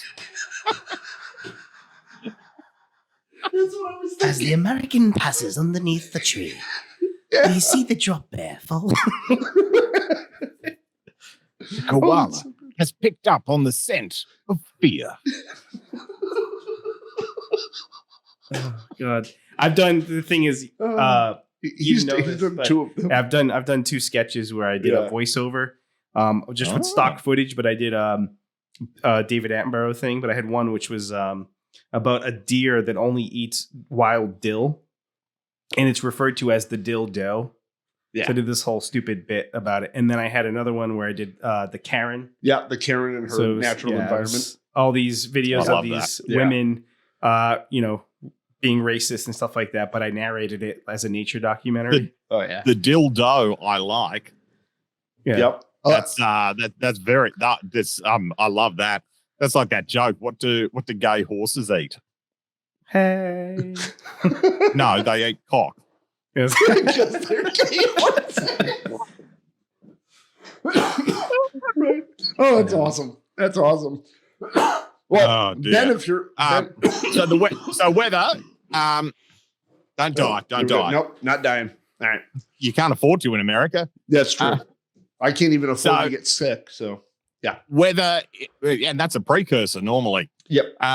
The weather in Australia, so we have North Queensland and Western Australia, normally known for being very, very hot. Mm-hmm. The top half of Australia, pretty hot.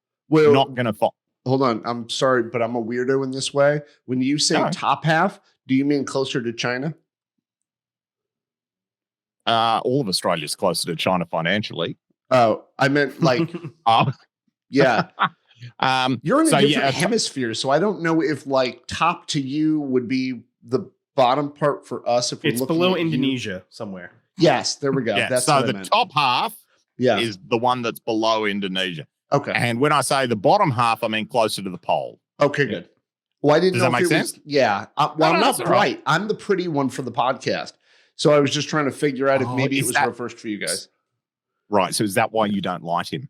Right. That's right. Yes. That's exactly why he doesn't. Yeah. Actually, he's kind of jealous it's that normally I'm the pretty a little one. later in here, but we usually record during the day, but it's nighttime here now, so it's getting darker. My window's not letting a little later. Look, I have a face. As you can see from my background, I'm in the future and it's constantly daytime. Yes. Ben, I want to be polite too, because we've been going for an hour and 20. That's fine. I didn't want to. If you need to go at all, just let us know. I didn't want to keep. So thankfully today is actually the King's birthday. Oh, okay. So we get a public holiday for it. We fucking hate the King, but which is how you know you're in a monarch-based society is if you hate the King. That's extreme. It's a game of extreme capitalism mixed with a bit of inbreeding. I think the French had the right idea. What did they do? Cut their heads off. Oh, that's right. Yeah. They did. Yep, that's right. All right. Guillotine. So the top, the northern half of Australia is top hot. half. Yeah. Yep. And the bottom half is also hot, but has moments of snow. Oh. So Tasmania, which is the little island at the bottom, right, which is closest to the pole, has some of the freshest air. When you get off the plane, you can smell it. It is the cleanest, freshest air that blows off. Wow. The Arctic comes up and it's just beautiful. Can get very, very cold there. I'm in Melbourne, which is in Victoria, which is the closest mainland state. And like we will get days that are, hang on, let me do my calculations here on the Americanism app. Thank you. Thank you. I appreciate that. We'll get days that are like up to maybe 113 Fahrenheit. Wow. And then this is just where I live. And then night times in winter will get down to like 15 Fahrenheit. Oh, wow. Wow. Yeah. Okay. Wow. That's a big shift. Annually. Yeah. That's a Melbourne range. Okay. You know, whereas in Queensland, in Brisbane, if you go to North Queensland and places like that, your range will be maybe 110 to 64. Oh, okay. Sorry, I'm actually very interested in knowing about the weather in Australia. Because I had that conversation and I could only speculate that like the lower part of Australia is probably cold. Or colder. And it is. Yeah. It is colder than the top half. And the further away from the equator you get, the cooler it gets. Right. I'm just so used to being American where we're so far above the equator that it's not even really a thought process of where the equator is most of the time. Yeah, so we got the equator and the Tropic of Capricorn, I think, is sort of kind of around there. But I mean, this is outside my skill set. I just say funny things. But I'm just remembering back to school. Yeah. That's the there we go. Yeah, that's why the weather sort of is all over the place. All right. And then we have the center, the red center of Australia, which has Uluru, which is the big rock. Sure. And that has like monsoonal rain there, and it's really dry, really hot. Because obviously it's the furthest away from the ocean. Yeah. Yeah. So it has monsoonal rains. A lot of the Northern Territory does, which is sort of the center to the top of Australia, has a different weather cycle to the rest of Australia. Darwin, which is the top bit, is pretty wet, very humid. I don't like humidity. Does weird things to my beard. And then as you go inland, it's drier and drier and drier, and red soil. Lots of really totally different climate. Oh wow! Okay. Yeah, we're gonna plan a trip there so Nick can box a kangaroo. Yep. True statement. I want to see him get up on a tail and kick me in the face. I don't know how often it actually happens, but I have seen videos of kangaroos fighting people, punching people. A big red will fuck you up. Wait, that's like a real thing? Yeah, they can punch, legit, and kick. So there's we say kangaroos, but there's actually lots of different types of kangaroo. It's not like just one kangaroo. So a big red. If you Google a picture of a big red, you'll be able to see bulging muscles in the top half. Oh, wow. It's the Mike Tyson of kangaroos. Yeah. Yeah. Literally, imagine a kangaroo, a cartoon kangaroo that's jacked, standing in front of you, possibly even taller than you. It's the Chad kangaroo. Oh, my God. So, versus if you're the worried about wallaby. Yeah. What? So, if you're worried about those arms, then you're looking at the wrong bit, because if that's how big his arms are, imagine how big his bloody legs are. Yeah. So they have this thing where they'll go back on their tail and just kangaroo kick. So they're like, wow. Yeah. I always thought that was just a joke about. Does anybody eat them? I know people eat wallaby. I know people. I know people eat wallaby meat. I know people eat kangaroo because I've had it here in the United States. Yeah, so there's that's a bit of an interesting thing. So kangaroos, I think humans should pick up the same breeding concept as kangaroos to a certain extent. So kangaroos are like, conditions are bad, not breeding. Nah, matey, get away, put that little thing away. I thought you were going to tell my girlfriend she should grow a pouch. Imagine the snacks you'd keep in there. I know, right? Jesus. Although it is my understanding that the pouch also has some teats in there and some a bit of a mucus covering as well. The mucus covering, not so keen on. You ever seen a picture of what the inside of a pouch looks like? No. Well, they get nipples in there so the babies can drink milk while they're in there. Actually, you don't. I don't think America's got marsupials. No, we don't. One. Wait, we do? I think. What do you have? Yeah. Aren't possums marsupials? Oh. I think possums. Oh, hang on. Fucking. I think you're right, but I'm going way back to like 6th grade on that one, knowledge-wise. Yeah. Possum, they're a suborder of 70 tree-living marsupials. Oh. Native to Australia and the Indonesian islands of New Guinea and somewhere else that I don't know. So do we have that type of possum here? Because we have possums. So the picture that I have here is what I have seen an American possum looks like. Okay. They're nasty. They're mean. I had a pet that got attacked by one of those. So your possums are bigger than ours. Oh. And we have a range of little possums, and we have some called like sugar gliders. Yeah, I've seen and yeah. They jump off the trees and put their little arms out, and then they fly for a bit, and then grab onto a tree. People used to have them as pets here, but I think they're illegal now. Yeah, Americans have just about everything as pets. That's true. Even things they probably shouldn't. Right, like at one point. Tiger King? Oh, no, I wasn't going to go that dark. Jesus Christ. Oh, my bad. I mean, we stopped doing that, after everybody else. Yeah. That's not true. We weren't the last. No, we were not the first last. either. Oh, yeah, so that makes it totally okay. Yeah, totally okay right there, because we were not the last. The UK was one of the first countries The UK was one of the first, to ban slavery. Well, of the countries that had just because it's banned doesn't mean it doesn't happen. But it wasn't banned outside of the UK itself, because I think there were still colonies that had slavery. Yeah, it was just you couldn't import into the UK. You just couldn't import. Yeah, you just you had to use local stock. Yes, that's right.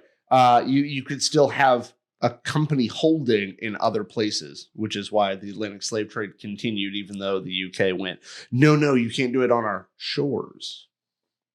Yeah.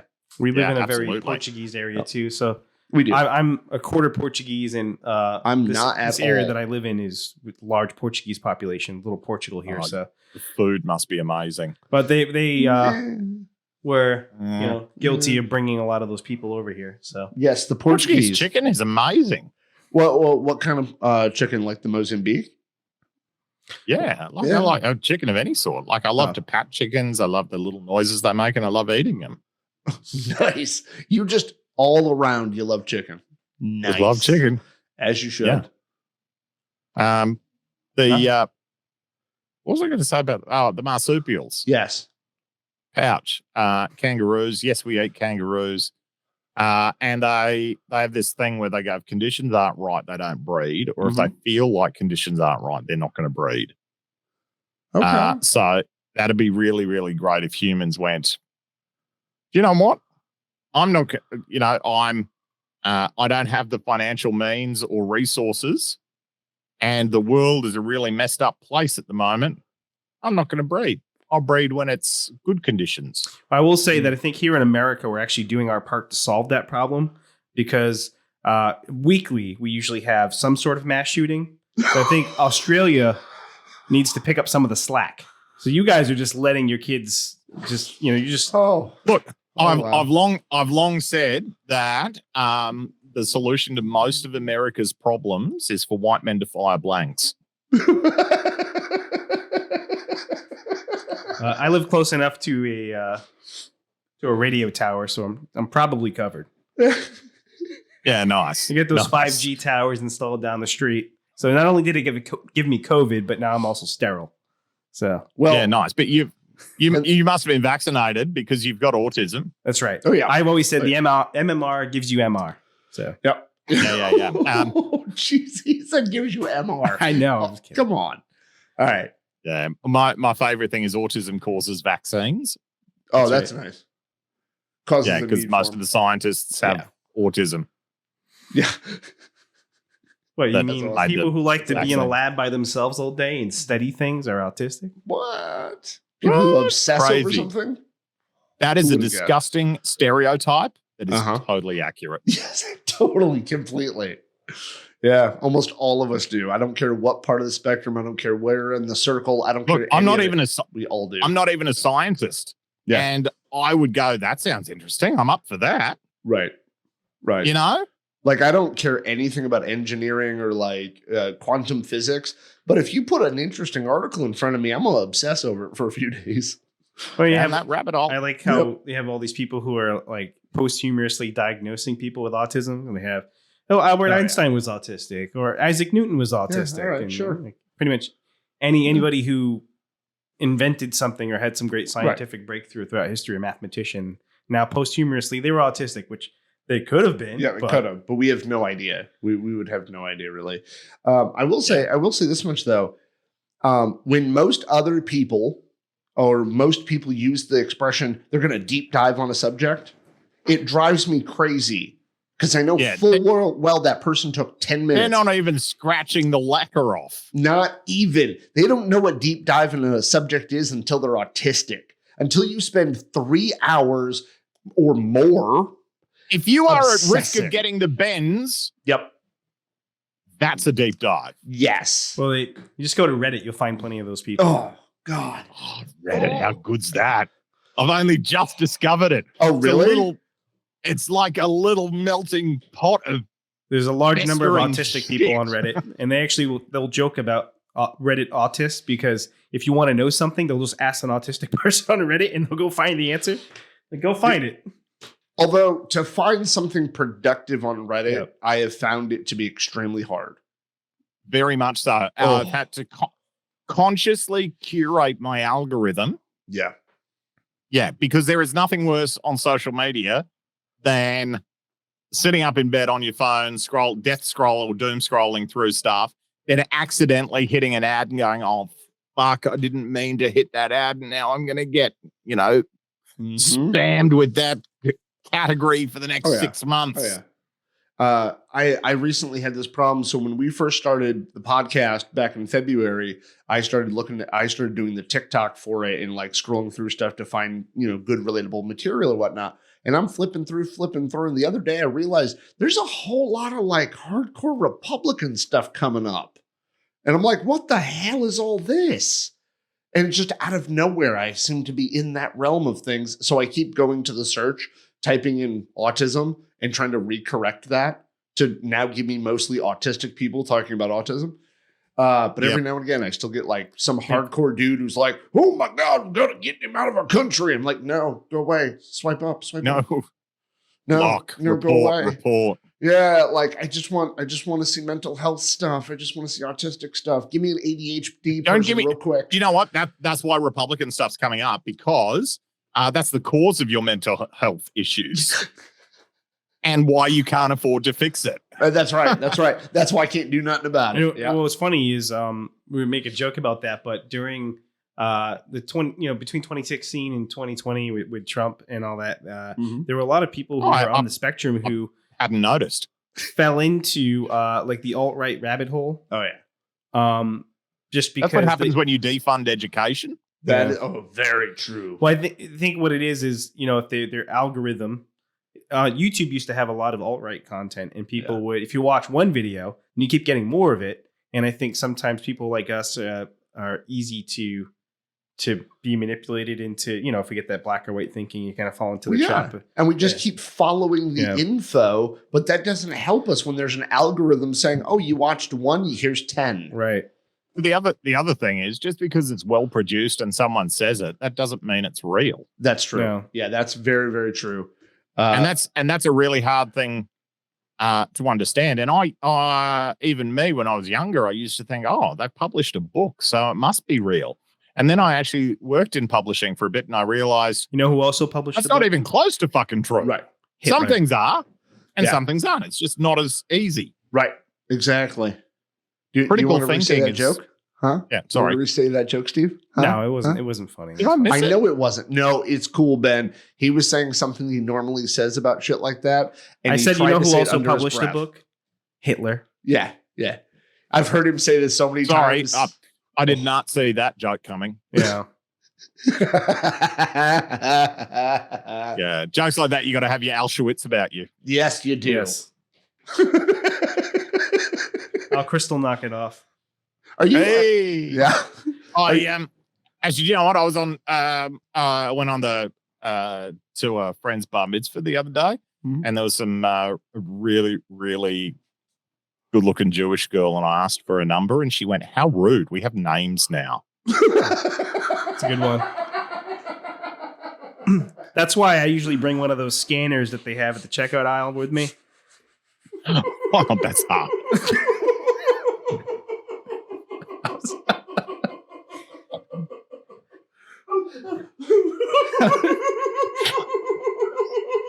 That was terrible.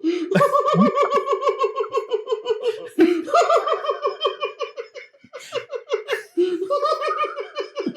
It's not that funny. It was horribly offensive. Besides, they didn't give him barcodes, they gave him numbers.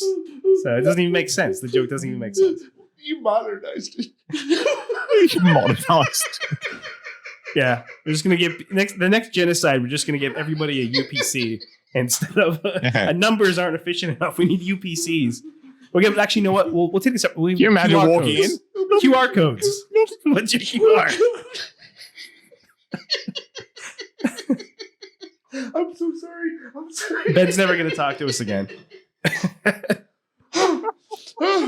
Oh my God. This is edited before it's released. We don't usually edit, but we might have to this time. I don't know. Oh, we might have to. Although that was the best laugh I've had in months. Oh my God. Oh, that was so good. It's I feel like a beer now. Ooh. Yeah, me too. It's like 9 o'clock and I'm like into it. There you go. You said it's AM where you are right now, right? Yeah, it is. Sorry, it's 10:03 a.m. Okay. So Ben, one thing, you do voiceover work. So I wanted to ask two-part question. First part is, do you feel like you ever get typecast? Second part of that question is, when are you doing the Australian version of I Am Sam? Oh, wow. How cool would that be? Yeah, I know, right? You know what? I feel like I do get typecast.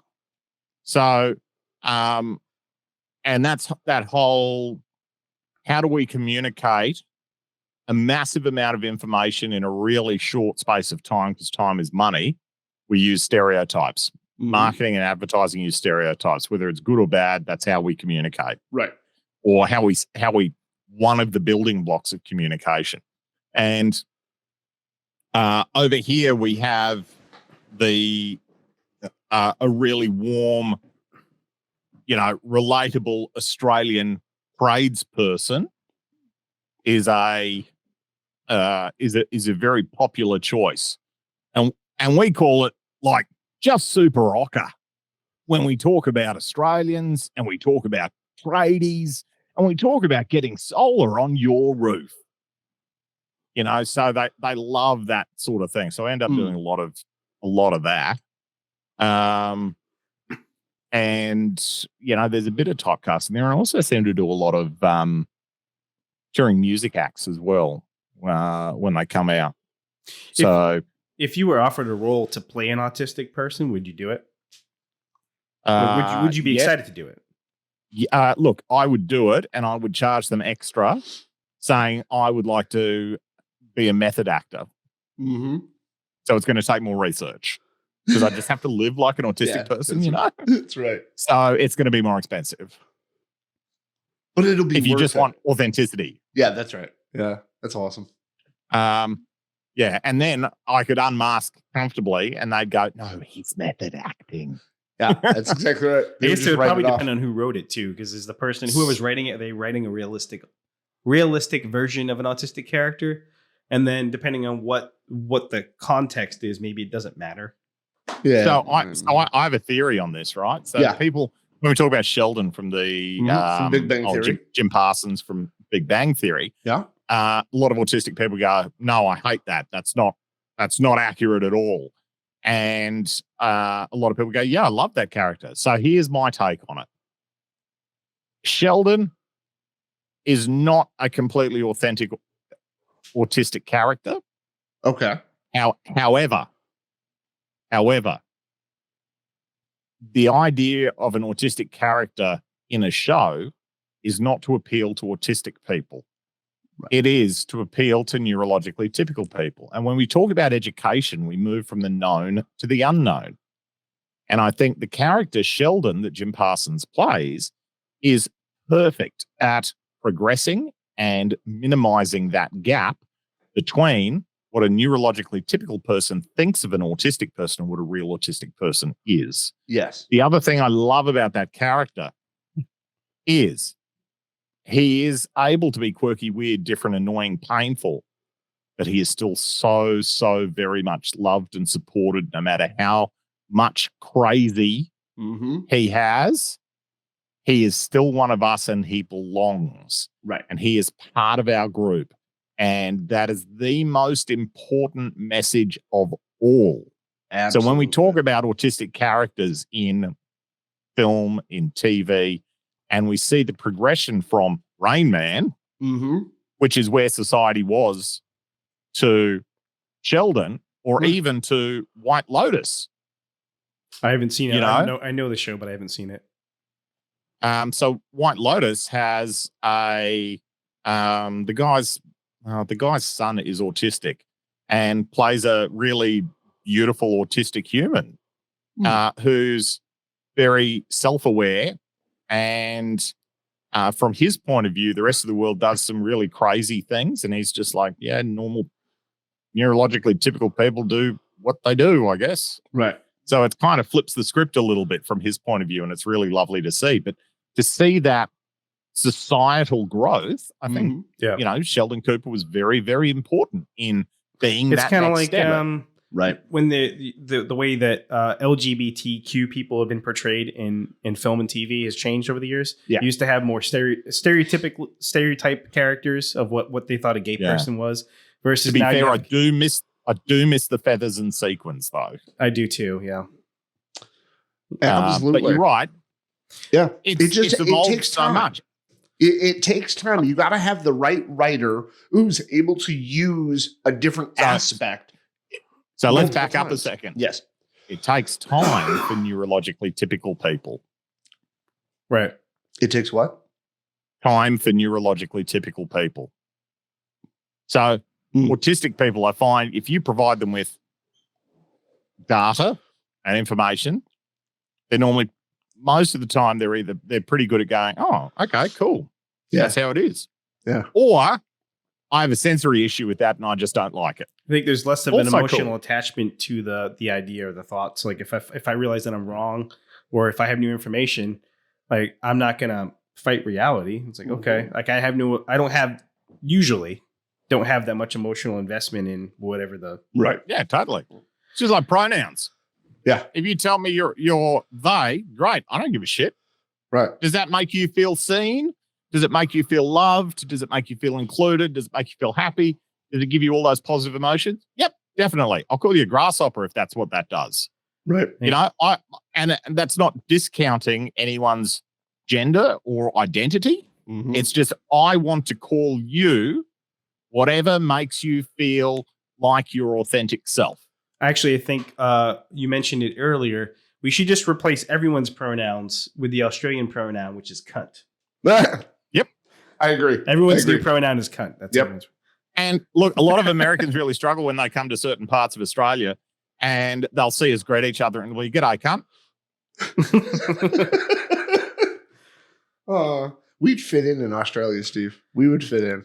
I reckon you would. Yeah. About autistic representation, I just wanted to mention this real quick because we had a gentleman on recently who is the CTO of a company called Mentra, which is a newer company here that specializes in finding jobs for neurodivergent people. So they help people who are autistic, who have ADHD. I think they said Tourette's too. Yeah, all the neurodivergent love. And help them find jobs. So it's like an Indeed for... Yeah. But he mentioned... He doesn't have Tourette's, he's just Australian. He mentioned something to us about that we hadn't really seen. But when we talk about autistic characters, we usually talk about people that are more like us in shows or the Rain Man type of character. But we watched Loop, which was on Disney Plus. It's a short. Oh, yeah. It's like 15 minutes long? Yeah, 15 minutes long. It's a cartoon, but it's about a nonverbal autistic person. Oh, it's a girl. Actually, it's lower function, nonverbal, kind of grunts, but what ethnicity? I don't know. Yeah, okay. She was a woman of color. Yes, she was a woman. It was a girl, color. But it was a different representation that you don't normally see is what the point was. Right. And it also a different type, like a different level of autism. She would be like a level 3. Yeah, she would probably be a level 2, level 3. Because you don't see that. You don't see that type of autism represented. Actually, that was that was produced by Pixar Animation. Yeah, that's right. And it's sound released, and that's relatively new. Yes. 13-year-old. Yeah, that's actually really interesting. Yeah. She communicates by she has an app on her phone. Right, and she taps presses it for a music. button that makes a sound, and she communicates, tries to communicate using her sound from her phone. It's actually really good to see people like that represented in any level of media. Because look, I have 4 children. 2 of those children are on the spectrum, different parts, and one of them still verbal. Is a different father? Yeah, different than me. 2 of them are different father. 2 of them are biologically mine. Right. And the 2 autists, one is mine biologically, and the other one I've adopted.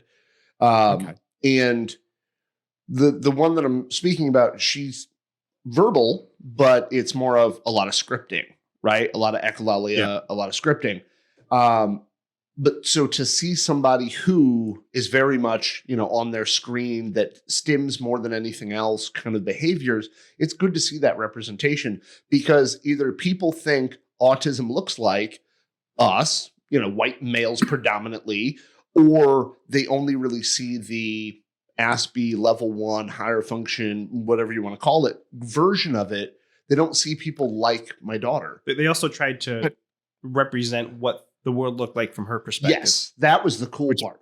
Oh, that's the bit I love. Yeah. I find it really interesting that autistic people struggle with social interaction, particularly nuance. Like I struggle with long-term relationships of any sort. You don't say. Yeah, we're right there bad, with you, Ben. Yeah. Really good at arm's length stuff. Got that worked out. Anything more than that, bit of a challenge. In fact, if we become any more friendly, we might have to end the call because it's getting too much for me right now. Yeah. Even you're in the States and that's too close. That's right. I love it. But I love the fact that just because someone is nonverbal doesn't mean they have less to offer. That's right. That's exactly right. And I love that concept. And I think when I do quite a bit of corporate speaking and keynote presentations for corporates. And they go, oh, let's get the autistic guy in. He'll talk about like autism shit. And then we'll all feel good because we've learned a bit about autism stuff. Right. And then I end up going in there talking about, how can we help make an inclusive workplace for autistic people? And then I thought lead them through to the end bit, which is the punchline of if we're actually not a dick to all of our staff, all of these things can make a better workplace for everyone. Yeah. Crazy idea. Yeah, absolutely.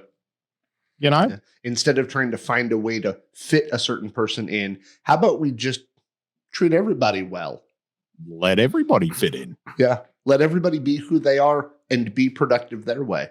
I think one of the problems, a lot of companies and higher ups assume they know a lot more than they actually do. Oh, yeah. They'll just make assumptions about people based on a small amount of information. And if you're autistic and you have certain... I worked at a company before where, what was it? They said I was, I don't know, they called me MR. They said I was unhinged at one point. These are all things that were said sometimes to my face or behind my back, but they made all these comments. I think most of them are in my bio. Yeah. I think all 3 of us had probably been described by employers. Homo habilis was my favorite. I was called a homo habilis. Yep. Or habilis, whatever you call that. Yep. I was once called the sociopath because somebody was upset with me and yelling at me and I didn't really react to it. I mean, them being angry has nothing to do with me. Like I don't being know called why I'm subhuman. That's subhuman.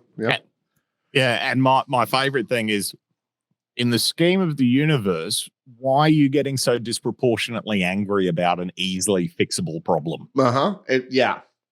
If we can fix it like that, what the hell are we yelling about? Maybe we could just fix the problem. Right. I don't want you to be angry. They're mad because we're angry. Better than them. Yeah, whatever. Yeah. I mean, it's true, but we don't want them to know that. It's not my fault we're smarter than you. It's the next step of evolution. That's right. That's what I try to tell him. Wow. We got bigger brains. I'm just going to go with we're all a little bit different. We all contribute to the world together. Totally. Yep. And it's not about being better or worse. I say that Right. flippantly, of course. Of course. But when I talk about the inclusive workplaces and providing everybody with the needs that they, some people have got kids, so they might prefer to work different times or work from home or have different accommodations. Right. Autistic people may wish to work in a dark room or have noise cancelling headphones on or do whatever. Like it's up to the individual. But here's the thing. When we have inclusive workplaces where everybody has their requirements to be the best that they can be met, each individual has a greater capacity for kindness. Yes. So when we have a greater capacity for kindness, it's much easier to accept people. It's much easier to deal with problems that come up because you're not already in that heightened or acute stress state.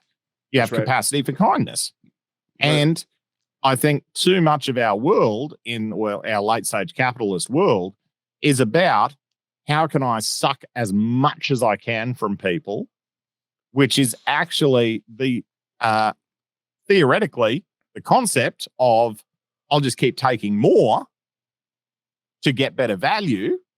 I understand the logic of that. However, past the point of diminishing return, you actually get less. Right. By extracting more. Mm-hmm. Actually, this is funny. I don't remember where I heard this from, but one of the reasons why in America at least, they instituted smoke breaks was because they found that when people took a smoke break, when they came back, they worked better, they worked harder, they worked more efficiently when they were taking breaks. So they had an capitalist incentive to let people take breaks because they found people were working harder after they took a break. So this is where I think, again, another nail in the right-wing coffin about hating people as opposed to being effective. So the casino industry has actually done the research on this. So 1 hour 20 is or about an hour 20 is the maximum time that a dealer can accurately focus on everything that's happening on a table before they start getting fatigued and making mistakes. Oh, wow. That's why they change them out roughly every hour or so. Oh, yep. Wow. So every hour 20 is the maximum. And then in order for you to come back to be ready to go again, 20 minutes. So when you look at casinos, normally the maximum, they call it a swing. So the maximum swing is an hour 20, and then you'll have a 20 minutes off, and then you'll come back for an hour 20 minutes off. And then it'll also be a different table that you come back to every time so that you can feel fresher and more alert. Right. Because if you make a mistake as a dealer, that's super expensive. Oh, yeah. So there's incentives to do that. So as a dealer, you'll get heaps of little breaks through your shift as opposed to, big breaks or bigger breaks. So when we look at other employers that go, no, I want you to sit there for 8 hours and do this, and you're not getting breaks and you're not getting this because I'm extracting great value out of you. You're getting great time, right? But you're not getting productivity, and you're also indirectly increasing the number of sick days needed, also indirectly increasing staff turnover, also indirectly increasing all of these other long-term things. Right. So I think it's about having a bigger picture. And when we talk about dealing with autistic people, it's the same as dealing with everybody. You provide them with the accommodations you need as a human to, extract the best out of someone is to do it kindly. Right. As opposed to our Western model of fear-based, hierarchical, employment. Oh, yeah. It's not about hierarchy. It's about productivity. And it's not about politics. It's about productivity. Right. And it's about how can I contribute to whatever I'm doing. Mm-hmm. I agree completely. Yeah. Anyway, That's my 2 cents. No, that's awesome. I'm having a horrible time not being able to choke on myself.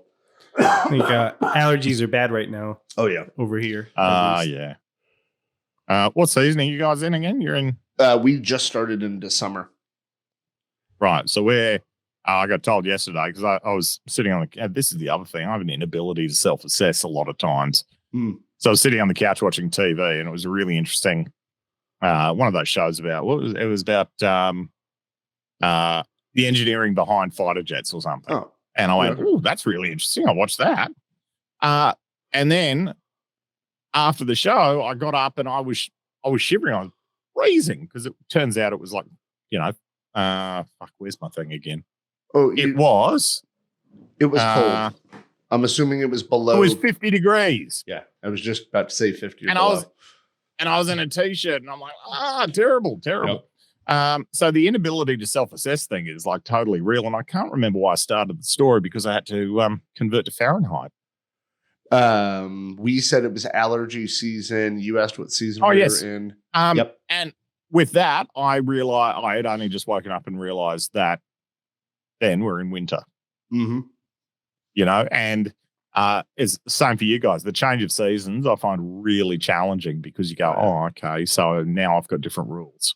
Right. Because I actually have this, and excuse me for a moment, but when we change seasons from whether it's winter to summer, summer to winter, I always have a hard time remembering that I have to switch out certain clothes. Agreed. Like even my, so in the summertime, I wear shorts to go to bed in. And in the wintertime, I have these black, almost like sweatpants, right? But like yesterday morning, I woke up with the black pants on, and my partner goes, it's summer now. You got to put those away. And I was like, when did summer start? And she goes, well, it's starting right now. Oh. I mean, I can remember years ago, I would go all the way through the summer going, why am I so hot while still wearing those pants? I just wear pants year round. Solves that problem. Well, there you go. Jeans year round for me. I mean, that's kind of the thing I'm pointing out is like, I'm just going to keep wearing those same pants until I realize, right? Until it occurs to me. There's no real thought other than those are the ones I wear to bed. I'm going to put them on for bed and just keep doing it. Yep. I'm exactly the same. Yeah. And I normally just wear jeans all year round. Because most of the time when I go outside, it's for work.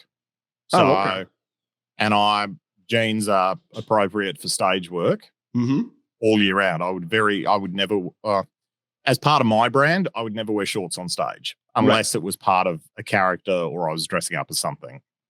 But outside, I have two very clear wardrobes to make that same problem sort of smaller. Is I have work wardrobe, and then I have a not work wardrobe. Very, very different. Yes, and mine is too. Not work wardrobe is full of cotton t-shirts with no seams that are really comfortable and sensory friendly. I have some shorts and some jeans, comfy pants, all sorts of stuff like that. Because it's not about looking good; it's about being comfy. Right. When it's your private life, Functional. It's about being comfortable. Yeah. I'm with you. And then work gear, it's like I'm putting my armor on to go out to work, so that helps me get into my pigeonhole, and off you go. Yeah. Because for work, I generally what I'm wearing today is generally a work outfit with a polo. And dress pants. I had a baptism to go to today. Yeah. My now nephew, I guess. Yeah, nephew. Yeah. So cool. I had to put on a decent shirt, and I was told go ahead, wear a polo, and I was like, all right. Yeah. Generally, I like to wear in my private life, though. I like to wear cargo pants and Hawaiian shirts. You're at the age of cargo pants. I love it. Functional. And if they add the word tactical, I'm in. Yes, exactly. Tactical cargo pants. Yep. If they put that word on there, somewhere to put my jelly beans. It's because you got so many pockets. It's perfect that way. So many pockets, right? So good. Oh, I never get into. Have you jumped on the? Nope. What? Have you jumped on the EDC bandwagon? What's EDC? EDC is the acronym for everyday carry. Oh, yes. Oh, your little kit of stuff that you carry everywhere to be a useful human. Right. Oh, no, I have one in my car. I always have one. Since the day I moved out of my parents' house when I was like 18, 19 years old, the first time I did it, I immediately have something always in my car, in a pouch, and it's kind of my everyday, here's what I'm going to need stuff. Yeah. I don't do that either. Okay, so you're not one of us. No Got cargo it. pants and no EDCs. Yeah, you're also younger. Who are you? Right? I don't know. Like, come on, man. I think I'm going to have So to what's take your your thing, autism card back. What? So what's your thing then? What's your equivalent? I don't know. I mean, I have a specific space that I put everything. Right. Like I So just do I. so I don't worry about it because I always know where everything is. I have a spot for things, and I don't like when people move it. Right. Fuck you. I think all of us have that too. I don't know. I'm envious that you know where everything is. Oh. I only know where it is because I put them in the same spot. Because Yeah. I used to have that problem when I was younger. I used to lose everything constantly, and then it was actually my stepdad got me in the habit of putting stuff in the same spot every day. Mm-hmm. So I lose things if they don't have homes. yeah. Yeah. Well, everything has a place and everything in its place. Come on, guys. So Gotta put it I back. trained myself to always Yeah. put stuff in the same spot. Right. So that's why I don't Yeah, lose things now. Apparently, I've been doing it since I was a kid. Yeah. All right. Yeah. Like, that's one of It's those like things that just kind of came to me, right? I just always Yeah. make sure something has a place and I always put it there. Yeah, that's good. Yeah, That's almost good. obsessively. I'm still working. For key things, I'm good Mhm. like that. But for a range of other stuff, because my world changes quite a bit, I'm like, not so good. It's like car keys, house keys. They have a spot that they live. Shoes have a spot where they live. Work Right. wardrobe has a spot where it lives. Mm-hmm. Other stuff, not so strong on that. Well, I kind of have to. And even if it looks disorganized and messed up to other people, it doesn't matter. As long as it works for you. Yes, I have the organization in my head. It may look like it's, just a big pile of crap. No, but I know what's there. I know what's in that pile. I put it there. Yeah, I get real on things about that. Yeah, no, I get that totally. Totally. So That's been quite a chat. it has been, and I have enjoyed it. We're a It's little great. over 2 hours now. Okay. So So I don't necessarily want to take too much more of Ben's time. Ben, you're a rather fun guy to talk to. I got to tell you, fun guy to talk to. I liked it. I'm happy to come back and do this again. Oh yeah, I would enjoy that very much. So yeah. We can talk about the how to fix society as a whole. That's right. Agreed. Meeting of the minds. So we're going to start our own country. yes, we Actually, are. we'll just kick everybody off of Tasmania. That seems like a nice place. We'll take over the island. And It's a beautiful place, and it should be quite easy because there's only 500,000 people there. Oh, right. that's easy. Yeah, we can overpower them. yeah. It's only half. Actually, you know what? We'll do a we could do a American bus tour over there, and that'd knock off a few more. Just take your school shooters. Yeah, that's exactly right. right. We have so Australia got it close enough, but we're going to call it Australia. Yeah, autistic. Oh, I like Australia. that. Yeah. Or Yeah. Actually, it's Autis. it's funny you mentioned Tasmania, and then I made the flippant joke about school shooters knock people out, which was a reference to your earlier joke, Mhm. because the only mass shooting that we've had in Australia was actually in Tasmania. Really? Oh, Didn't they have a gun Port buyback Arthur program in massacre. Australia? yeah. What's that? Wasn't there a gun buyback program in Australia? Yeah. Good. So we had the Port Arthur massacre. Mm-hmm. And then at the end of that, the government went, Yeah. guns. And we all went, yeah, that was pretty bad. Let's hand them back. So we had a gun amnesty, and everyone just handed in their guns. Yeah. And Actually, there's video of, politics. What? and we crushed. There's videos and there was news stories about us crushing all of these guns. And Right. here's this will just blow your mind. Do you know how much gun violence we have in Australia? I'm assuming very little. Hardly any. Oh. Well, that Hardly sounds any. awesome. And only the bad people will have guns. Right. But Which do you know I- how many bad people there are? I was about to say there's With guns? probably a much lower amount of major Very, crime. very little. Yeah. You know, not everyone's got the means. Right. to access or find a gun. And whether you have guns or not, those people have guns anyway. Mm-hmm. But we have no accidental gun deaths. Kids don't get shot. No school shootings. A lot of those problems we don't have. Right. Which is pretty awesome. We just hand a bag of guns. Don't need them. Yeah. And is there, like, for Australian people, is there any fear that the government will become tyrannical and try to oppress everybody? No. Okay. Because I think Americans fear that shit regularly for some god-awful reason. Shit sounds like an NRA conspiracy. I'm going to say we should take those video clips of you guys crushing up guns and just like strap Ted Nugent to a chair and make him watch it on repeat. It'd be like a Clockwork Orange when they're torturing him in the cinema. And just yeah. But I also think that's a bit of an American thing to find the thing that's so guns are a problem. Mm-hmm. So how do we fix it? More guns. Right. That's what we always say. But then it's still a problem. It's the same way we solve the AIDS crisis. That's a problem harder. Right. What was that? I said it's the same way we solve the AIDS crisis. Wow. It's true. It's true. Yeah. All right. Wow. Yeah, but you know what? Look, it has to be an extreme problem for more guns to work because you just end up shooting each other, which is how the rest of the world sees mainstream America. Yeah. I remember going to America. This is pre the Orange fella. And I was in Santa Monica and I thought, I'll get the bus. And then I got on the bus and I had the loveliest bus driver. And this was sort of later at night. The loveliest bus driver who just looked at me and went, dude, you're going to sit right behind me and I'm going to drive you to your hotel and don't make eye contact with anyone. And then I was sitting on the bus and isn't he nice doing that? Then I looked down and I saw bullet holes in the side of the bus and I've gone, fuck. Yeah. You would think more of us would be far more scared of things than we are. Well, it's because we normalize it. Yeah, that is kind of actually why. Yeah. And I do a lot of the supernovas and Comic-Cons over here as a host.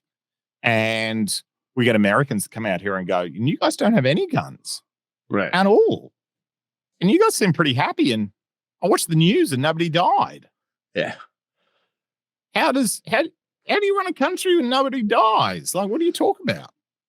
Yeah, because it's so ingrained in us, especially at this point, that we have to see something violent on the news because that's normal, but not for most of the rest of the world. Is your government suppressing all the people that died? No. Which is why it's not on the news? No. What's wrong? Like, yeah. I mean, that's kind of the idea. Like, yeah. How do you guys not have an 80-car pileup because somebody was blocking the road? How do you guys not have it? Oh, you mean you didn't have a lot of traffic, but people weren't shitty in traffic either? What? Yeah. We have to yell and scream at each other rather than shoot them. Yeah. So what does Sky News talk about? Oh, what the fuck is Sky News? Sky News is like a right-wing. It's the equivalent of your Fox. Yeah. Oh, okay. How do you know all of this? Because I like to read about stuff, and I've seen video clips from Sky News, but you like fiction? How did you specifically find as much Australian? I didn't look this up because of Ben. I just know because of I pay attention to politics in other countries sometimes. Okay. For a second there, I thought you were going to admit to doing that last night. Sky News is the worst. Basically, Murdoch is the worst place to get any news at all. Okay. To the point where Sky News is registered as an entertainment outlet, not a news outlet. I knew bringing it up would rustle his feathers. That's why. Yeah, you really did it on purpose, didn't you? Yeah. But is there anything that you wanted to pitch before you go? Like, is there anything you want people to? I'll make sure I put some information about you in the description. Yeah. But if you love this sort of white knuckle crazy thrill ride, you can follow me on socials. That's a big thing. It's all Ben Sorensen 1 because some motherfucker took Ben Sorensen. Son of a bitch. That cunt. Yeah. He's actually I think he's a ex-Marine minister who's in office in Fort Lauderdale, Oh. which is most unfortunate because we have views that don't always align. But guaranteed and we that's have confusing. And weirdly, we have spoken because I get tagged in a lot of stuff that he should be tagged in, and vice versa. And he's going, I'm not an Australian comedian. And then I get tagged in stuff and I go, yeah, good for you, whatever. Probably wrong, Ben Sorensen. Don't take my opinion. That's awesome. But no, So follow you on socials. Ben Sorensen won. Yep. Ben Sorensen won. Okay. But other than that, that'll keep everyone up to date with what's happening. Right. Nice. If you ever make your way to the Boston area of Massachusetts on the east coast of the United States, somewhere in the northern hemisphere, please reach out to us. Let's hang out. I would absolutely love that. And I would love to tour the States. Oh, last time I went, it was I was a guest of the CMA. Oh. So I did Nashville, did Memphis, and then I spent a little bit of time in LA. Yeah. Which was lovely apart from the roads. And so next time I go, I want to sort of explore more. We can do a cultural exchange. You can bring something that's uniquely Australian, like a bottle of Vegemite or some kangaroo meat, and we'll bring you a KKK member along with us. We're just uniquely American. I love that. Wow. My said, question, you give me food, I'll give you racism. What? No, I didn't say racism is uniquely American. I just said the KKK. KKK. Yeah. I'm sorry. I don't think they have that anywhere else. Although I saw a meme the other day saying in the 1930s, there was all these people from America that went over to fight the Nazis and then came back to be members of the KKK. And I'm like, that's not really a joke. That's kind of what happened. Yeah. But often I wonder about the thread count, and is it Egyptian? Mm-hmm. What? Our thread count? No, for the KKK uniforms. Oh, yeah. What's the thread count? And it would be funny if it was Egyptian because they're not white. It would be super funny if they were like, oh, it's an 800 Egyptian thread count. Isn't it so nice and soft? I think they should have to wear wool hoods in the middle of July when it's 110 degrees out. Do you know what I actually think? The only thing that they need to do, I think they need to tighten up their membership at the KKK. And in order to get in, you need to have an ancestry DNA test. Oh, I would really, really love to watch that. I think they used to do that. They used to do like not DNA, but they used to do like genealogical like heritage testing. In order to get in, you had to be they had like family searches and shit. Like you couldn't even be 1%. Anyway, on that lovely note, it would I think that'd shrink their numbers quite nicely. Yeah. I would really love that. And also, we have their DNA. Right. I mean, I would really love to watch somebody just be like, look, we'll do it for free, but we want to test all your members, because as you say, purity is a good thing. So let's test all of you and just watch like 2/3 of them be kicked out because no, they're not. Like, that would be hilarious to me. And let's do that for every hate group on the planet, for any racist hate group on the planet. Yep. You know what? We'll let you be racist, but we need to make sure that you are what you say you are. And I think that would fix a lot of the problem, or that would certainly shrink the problem. Oh, yeah, shrink it. Massively. Oh, yeah. So, and Americans are very good at hanging themselves with their own rope. That is a true statement. Yeah, we're very good at it. Trump possibly going to jail for under his own law. Mm-hmm. That was designed to catch Hillary, but caught him. That's funny. I like that. Yeah. And some of the states with their anti-Obamacare laws that actually prevent them from blocking abortions. Like, I find that fascinating. I love it. Oh, yeah. Oh, yeah. Because people are really, really good at making a stand, but not really following through on that. And then they get screwed over by the stand they just put in place. Yeah. And also a lot of the stands they take are ill-informed. Oh, almost always. Like 99% of the time. Yep. It's emotive rage rather than information. Yeah, that's right. Yeah. Absolutely. There you go. So, all right. Anyway, Ben, we would love to have you on some other time, but we do have to wrap up for now. Thank you very much, sir, for coming on. As always, to everybody, when we end the show, we always say, if you like something, give us a comment. If you dislike something, give us a comment. If you think Steve bringing up Hitler was not a good idea, leave a comment. Do a comment about anything. Tell us if we're good, bad, indifferent, whatever it is. And as always, we'll talk to you next week. Thank you.